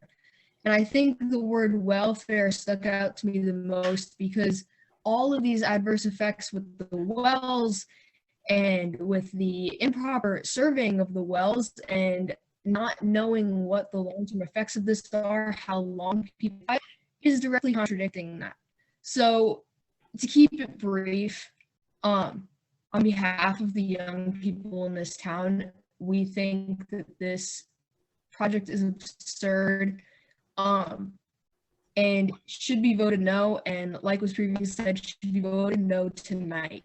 There is a ridiculous lack of evidence to support it. There's a ridiculous lack of town support. I mean, I'm only 17 years old, so I haven't been around as long as a lot of people here, but I've never seen something so localized have so much opposition, especially from all different age groups, all different parts of town, all different groups. just how much opposition this is facing should be enough to say no to this project. Thank you again for your time. Thank you. Michelle Zakowski. Hi, Michelle Zykowski, 86 Whitney Place. I'm going to keep this very brief. I just have a few photos I wanted to show, and I'm having technical difficulties, so I'm going to try to do what Lisa Sweet did at the last meeting by holding up a computer. So this was taken a couple of days ago. Some of you might recognize it. You see the pink marker that Brian had put up quite some time ago, marking the driveway that would go over Fulling Mill Brook to the development. So I stood across the street and I took that photo. When the site walk happened with the commission last August, all the leaves were out and you couldn't see anything. Let's go to the next picture. There you go. All right. Then I climbed over the guardrail and just stood against it so I didn't get hit by the traffic. And with a telephoto lens was able to get over the brush that was there just to show where that driveway will land on the other side of the brook, where all those massive rocks and boulders are. Got it. Next one. And that is just a little west to the previous picture. You can see many more large rocks. And as has already been pointed out, the whole hillside is filled with boulders and rock. I can't imagine the devastation that removing that material will have, regardless of any safeguards in place, bales of hay in place, without impacting a lot of wildlife habitat, waterways. And the 60,000 cubic yards that's estimated that need to be removed, that's in the on the site map in the plans, converts to the next photo. This dump truck, almost 3,000 loads of material in this dump truck, excavated from that land, from that hillside. And I don't know if you can see me standing next to it, but that's a massive amount of earth.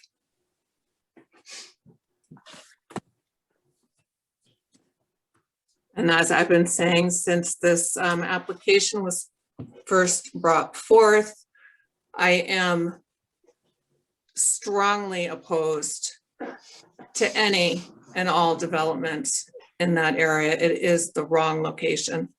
Thank you so much, commissioners. Like everyone else, we appreciate all of your time and your thought put into this. Thank you. Ben Silverman. Hi, my name is Ben Silverman. I reside at 38 Apple Blossom Drive here in Naugatuck.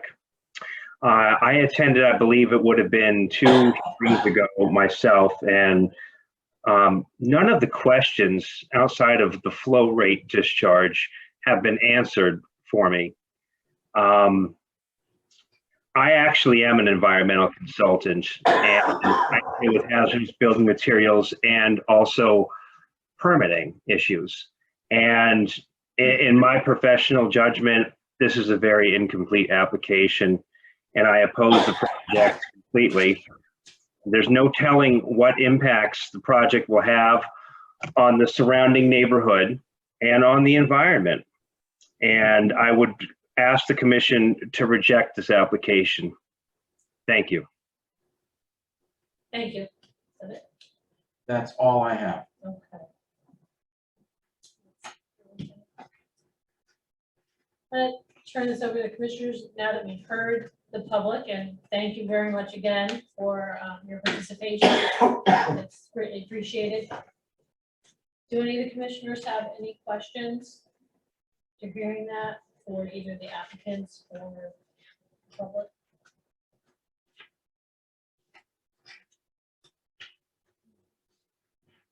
No? Okay. And the applicants, I'd like to give you the opportunity to heard what everybody's had to say. Thank you, Madam Chairman. Really quickly, because can't beat a dead horse. We feel that we've satisfied the questions raised by Mr. Pollack, by Southwest Soils with the reports that have been submitted. It's obviously up to the commission to make that determination. Commission is guided by the Connecticut General Statutes and your local regulations.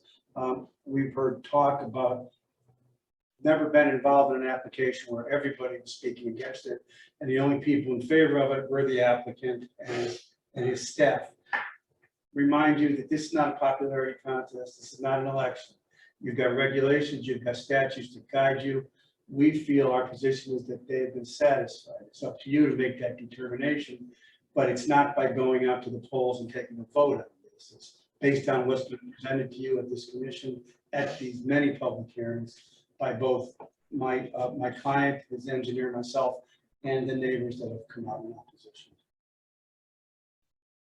Thank you. Any other questions? Lori, if I'm not mistaken, we have no more time left for it to continue the public hearing, right? Basically, only a couple days. Right.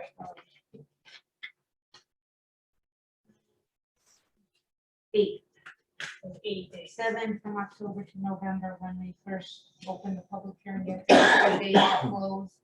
At the 28th day, we requested an extension, so they had 7 days there, and then we had a total of 155. That was 65 days plus the 90 total. They requested 154 days, so 1 day there, 7 there would be a total of 8 days of extensions left for either the public hearing or to make a decision. Total extension days. To make a decision. Well, no, you have 35 days to make a decision. I'm saying that 8 days would be. Oh, okay. Whether to keep the public hearing open or. But we'd only be able to keep the public hearing open for another 8 days, which would be what, the 15th?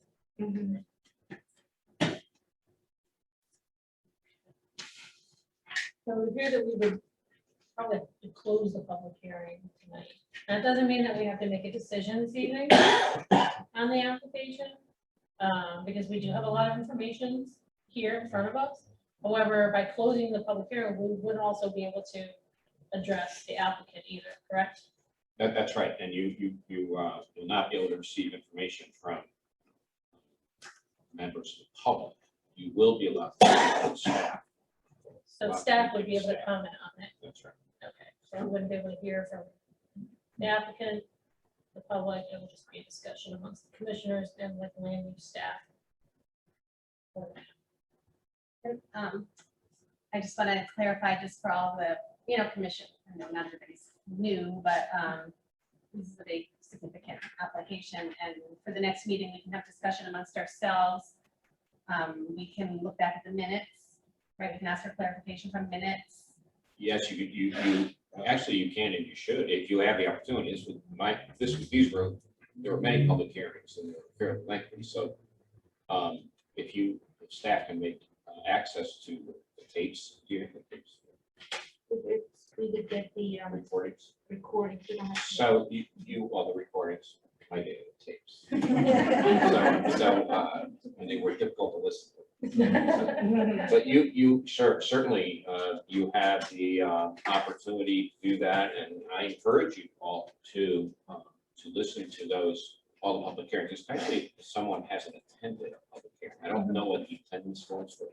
I think I may have absent for one of them. I I was absent for one of sent you them. the, I sent you the recordings. Okay, then what? And we'll- So whoever is going to, Right. that should be made evident on the record when you are, when you review those tapes, certainly the ones for which you have not, or the information that you have not received at those public hearings. So anyone who hasn't, but certainly you're encouraged to listen to the rest of the audio or is it audio and video, both? Video. Or you have the audio? We definitely have audio. I don't know. how- So I encourage everyone to listen to them and you can just schedule that on your own with staff. I'd like it not to do it together. And I'd also advise you not to discuss this application amongst each other, either electronically or otherwise. And that your discussions about this application, its pros and its cons, and your thought processes should be all done on the record, and it should be done. It has to be done before the time.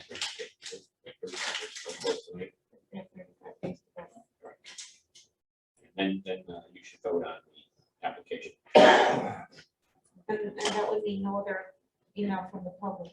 I do have, well, Billy sent his, Mr. Sweet sent what he read into it. Right. Okay, but if he read it into the record, Then that's- we already that have that would it. be duplicative. Okay. I have one other one, Jen.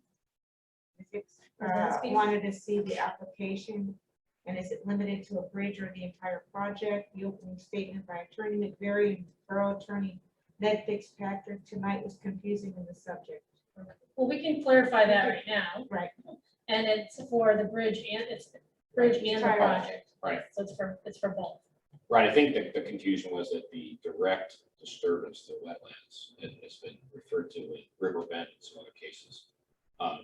The bridge was, I believe when the early applications had was within the wetlands itself. Correct. As opposed outside of the wetland area. Right, it's been Now revised. it's in water parks, so that was the reason I made that. I hope I didn't confuse them. Jan, you can certainly contact Lori at any time and come down and do it. I know you're on there somewhere, so. It's all online. Everything's It's all, on. and it's all online as well, but. And I'd ask the commission members to also not engage with members of the public.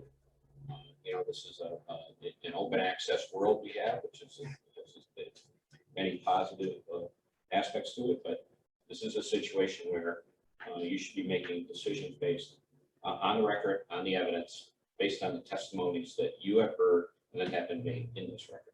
And not conversation with someone at job lot or somewhere else like that, or through email or text, so on. And if you do receive text from anybody regarding this, I don't know what communication there has been, but I'd ask you to disregard any text from either applicants or anyone else with regard to this project. So we maintain the integrity of this process.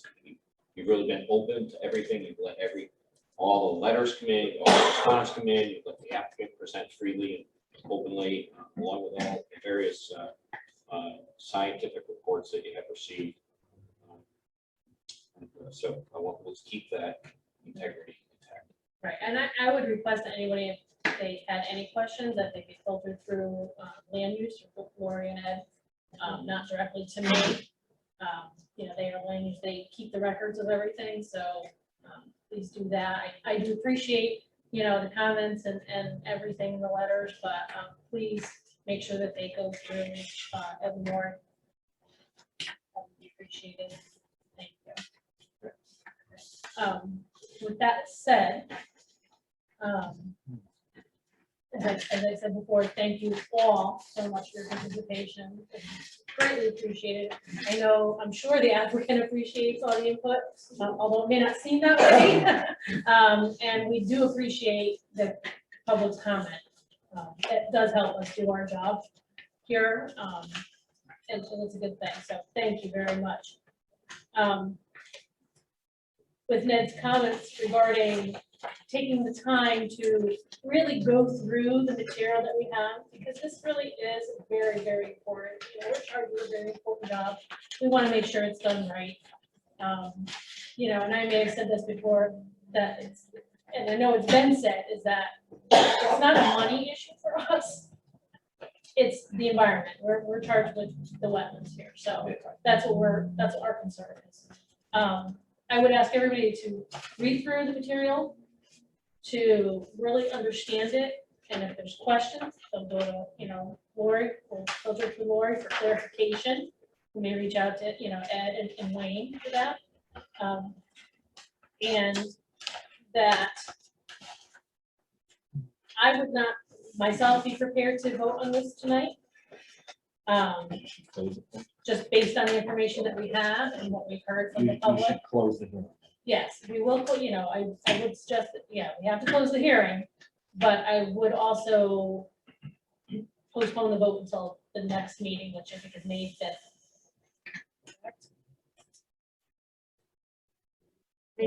May 5th, okay. At which time we'll have our discussion, and I would encourage all of you to write down your questions, we might have similar ones, and that way we can discuss them at that time and have staff advise us, and that works. So I would say if you're gonna close the hearing at 8:56, you're closing the hearing. At 8:56, I am closing the public hearing. Do we have a motion? I don't think you need a motion. We don't need a motion for it because it's still, it's. You don't need a motion. You don't need a motion to close. Just that it officially sends now the public comment part is done.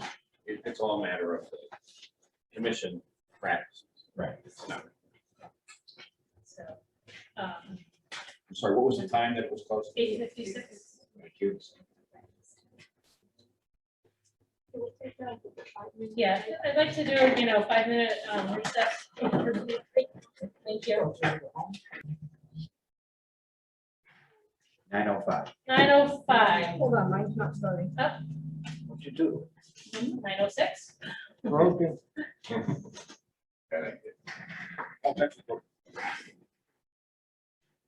Not for the computer.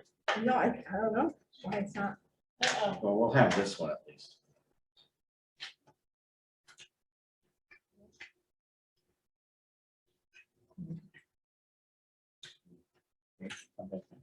If I do, it's gonna start a new one.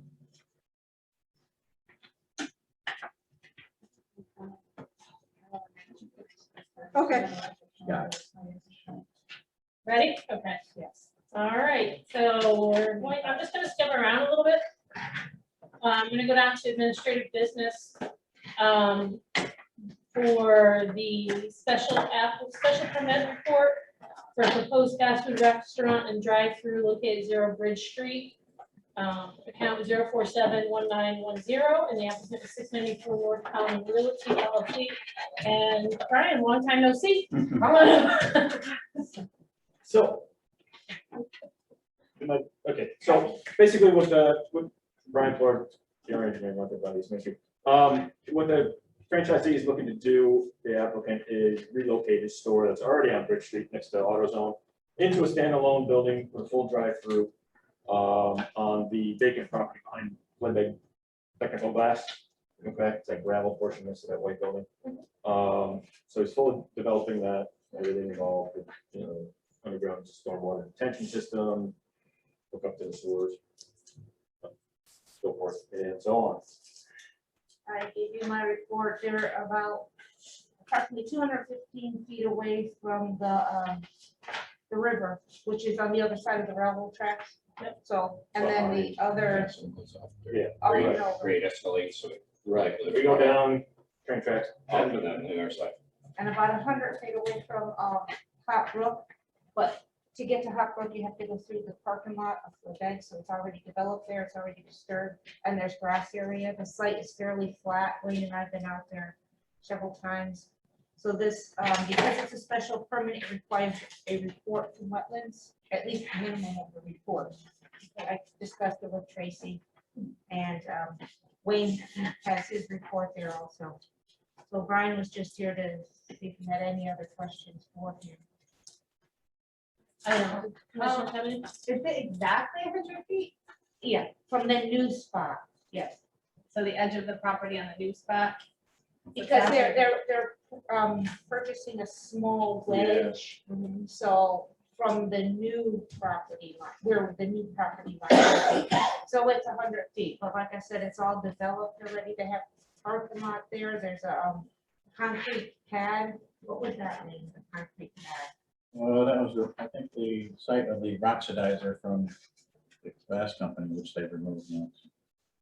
It was an environmental. Wasn't that the scrubber. gas station over there? The what? It's still there. That's still there. That's a separate Or parcel. next to it? Yeah. Yeah. No, if you remember, there was kind of a bridge component or a gantry component coming over. Coming over to walk where they park cars over there? Yeah. They park Right. over there? Yes, it's the parking lot, I so know they it. just keep in that. I So know. it it. was Okay. basically a process scrubber or treatment system that's been removed. That's why there's a slab. That's what it's like. And, I'm sorry, I have a question. I didn't look through all the plans admittedly. Where do the catch basins drain to? Or- There's gonna be an underground, since we can't, do anything above ground detention, stormwater detention systems. We're doing a system underneath the pavement. Basically, it's a large septic system, if you will, okay, plastic. Big roots, infiltrators, 2 sets of them on either side of the building. Those will overflow into the state system, Into the website, into the state, into Route 68, into their drainage system. which goes into, brook, I think it does, yeah, we don't.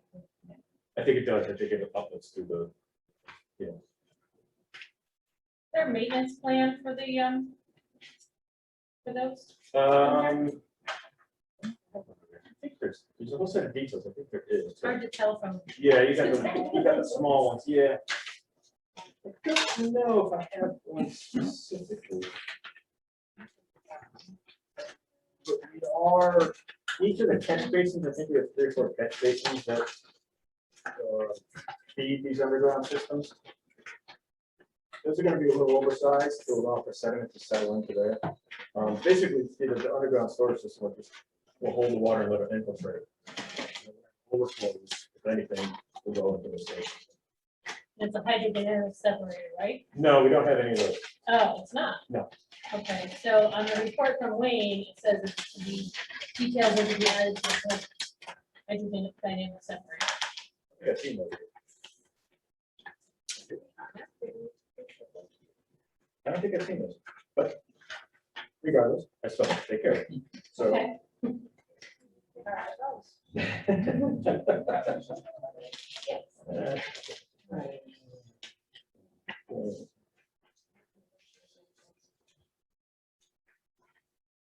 So you're gonna, You think we need 100 in them? Well, I thought you had 3 or 9 of those structures you had, or were those? We had an outlet structure. Yeah. It wasn't a hydrodynamic separator. Oh, it's just. Yeah, because this is an overflow. So we were working on a design of a, basically just an outlet structure. But, which would, it's a controlled release structure, but since we're infiltrating and it's just overflow, it's just a common point manhole going to the state system. Yeah, no, well, the 3, well, I guess maybe they were just regular catch basins, but they look like. They had an oversized back to them to allow for sediment to settle in. Okay. all right, so- It's just a larger catch basin. Okay, so maybe you already had a detail on the plan for that. there's a Don't maintenance they- schedule on DETO 1. It's That's for the trench. right, so we are taking advantage of one of those low impact development options in the back of the property. And another one of those stone infiltration trenches. Yeah, Right, that's what that is, yeah, recharge. yep. And that should look pretty well. You see that? DETO 1. The infiltration trench? Yeah. That's what I have. Yeah.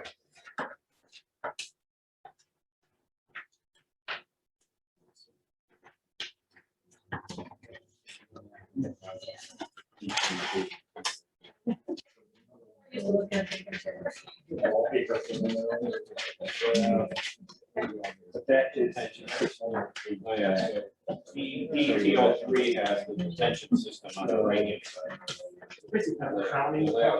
This part goes to the side. Right. This part will go into the back and- Okay. Collect all the water, it's low rate, so we're not worried about anything about that. We'll be simple. Everything's pushed more to- I just have a question. So the purpose of hydrodynamic separator, is that for the oils and sediments and things like that? Yeah. We did have that, I think, at That Popeyes. was a Popeye plan that we just approved. You did have one, yeah. Yeah, I mean, and maybe because they're. Right. I don't know, I just think anytime like there's cars involved with things. it And kinda Dunkin' makes is me a little very nervous. busy. Dunkin' is very busy, might be busier than Popeyes, I don't know. I think so. But, Pretty much. So I think I'm going to suggest that To yeah, we have Popeyes.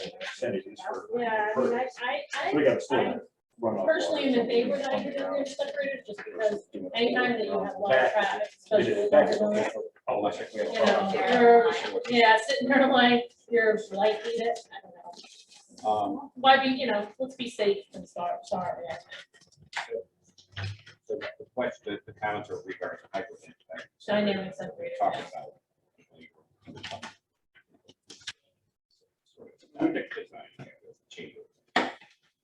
Right. What's the downside to the hydrogen separator, Wayne, with this type of flow? Is it something that just won't work effectively? or will it work? Well, you have to have it so that it was at the outlet to all the system.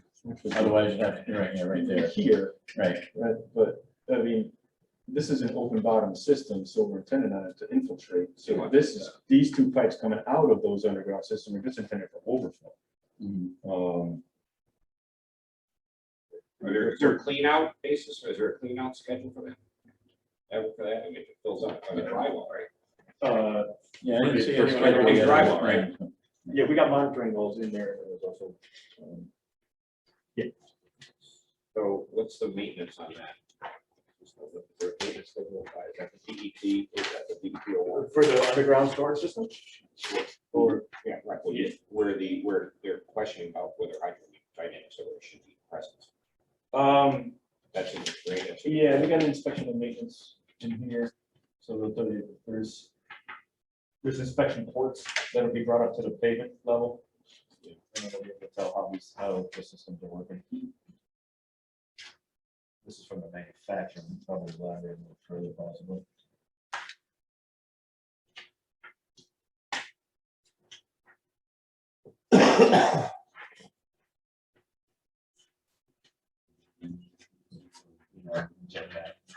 Yeah, it says every 6 months. Oh, is it on there? Yeah, it's on, DET 04, DET 04, thank you.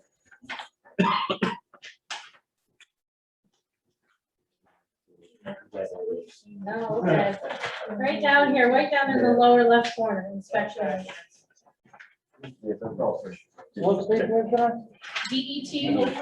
so. the lower left hand corner. What you're looking at is really, it's not really a wetlands issue, it's really more of a. I understand that. Well, it's water that's going. It's all a good question, it's all a good question, I just want you to know that. You have to look at the whole picture. I'm good, You know that. I just want you.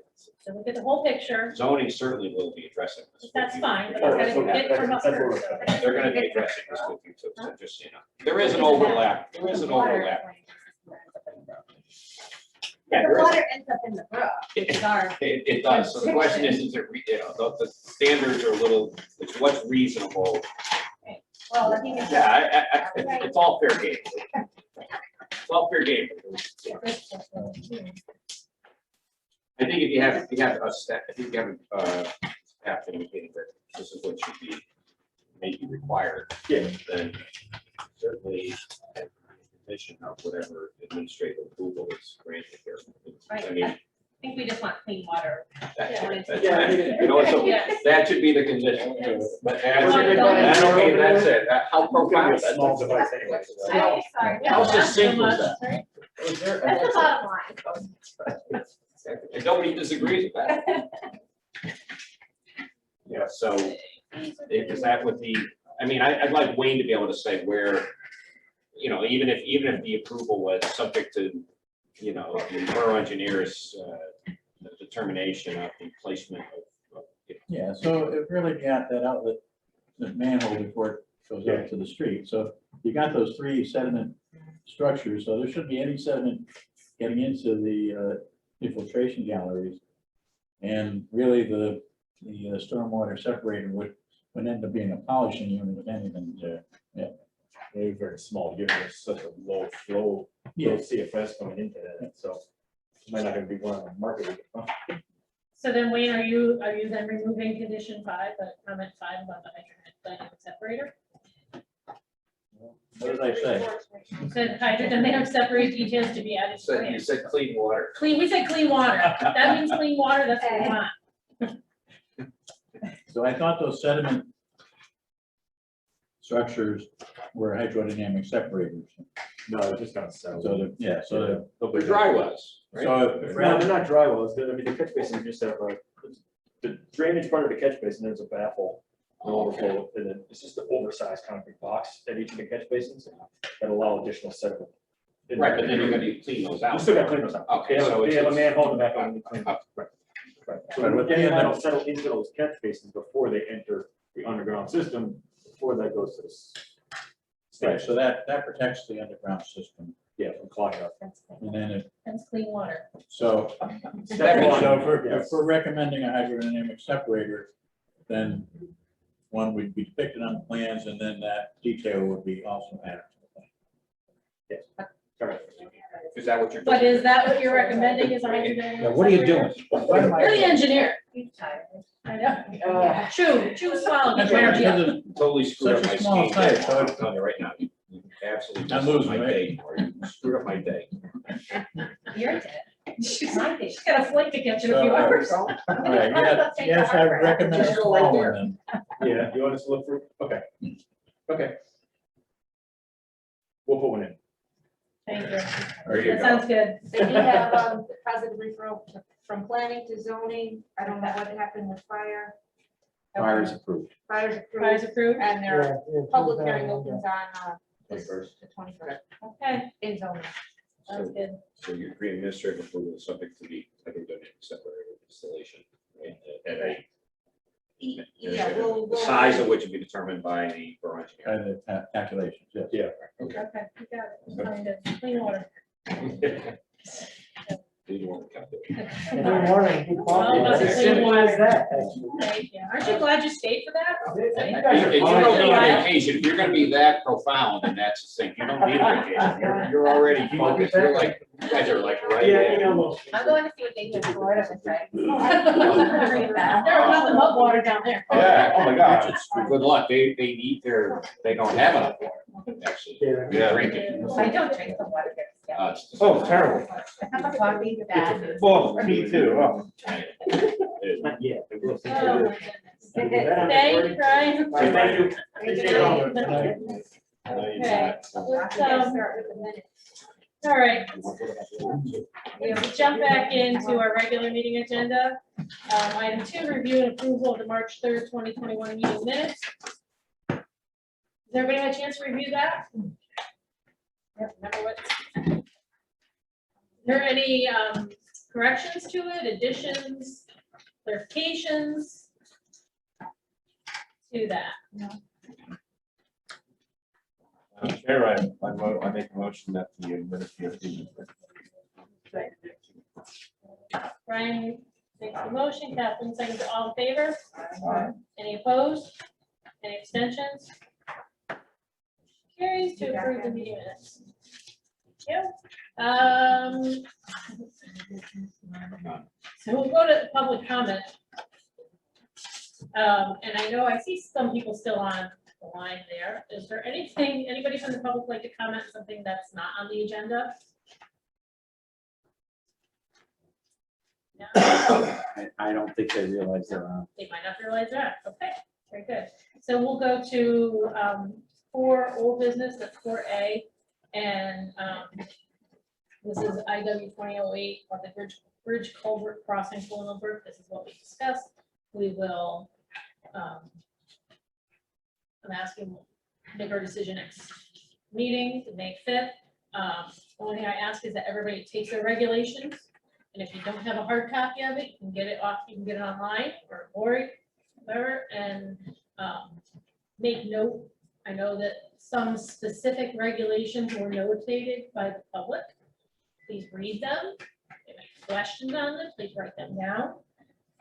If you need any of the meeting minutes, you can contact Lori to get them, or they're online too as well, so you can go there. If you need a copy of the tape, then we'll be more than happy to get that for you as well. Is that an 8-track? The 8-track, yeah. Oh, my God. Like, Kathy still has a few of those. Me? Yeah. I do. There you go. Who knew that? Please, Anyway, please listen to that, write down your questions, be prepared for our meeting next time. And just a reminder, we can't ask the applicant any questions, but we do have our wonderful land use people, so we can ask them for clarifications. And Ned, I'm sure you'll be here as well, right? You wanna visit? I don't know. See, come tomorrow, it'll be worth your while. I can't make it. Is it fit? May It is fifth? May 5th. That's a Oh, no, I'll be back. We're all gonna be going down to. Have a meeting there. Very You good. can get on Zoom, I'm sure they have Wi-Fi. There you Well, go. then your background would be real instead of like fake. No problem. Me and Margarita. So we going, all good? All right, item 5, new business. No, we don't have any. Correspondence, because all that was been read into the record. So we have that. The WEO report, do we have any? The only thing I'm gonna tell you is I sent out 2 classes Oh, that yes. I received online, if you guys wanna take them. One was on, phone photography at the forested landscape. So it's good for doing, taking pictures, create a story, the equipment, the camera, you know, the phone. So like when I go out to take pictures, I'm actually gonna take it when I go to the sites. This will help. Nice. And then, but you could take it too if you choose, it's all free. And then UConn Clear sent one out, best practices in balancing land use and economic development, might be something you wanna take, it's up to you. But that was in the email, Lori, both of them? Yeah, both of them, 2 separate times, if you need them again, send them out. One of them is April 16th, Friday, April 16th, and the other one is April 28th, a Wednesday, 1 to 2, and this one is 12 to 1:30. So that's all my report. Thank you. Okay, we'll go back into administrative business. We did A, let's go to B. Application IWAA 2101, expansion driveway located at 23 Union Street, applicant is P&M Property Management. Okay, so I sent you that, we did that as administrative, I talked to Tracy, I went out to the place, I sent all the information to you, he is expanding his parking lot.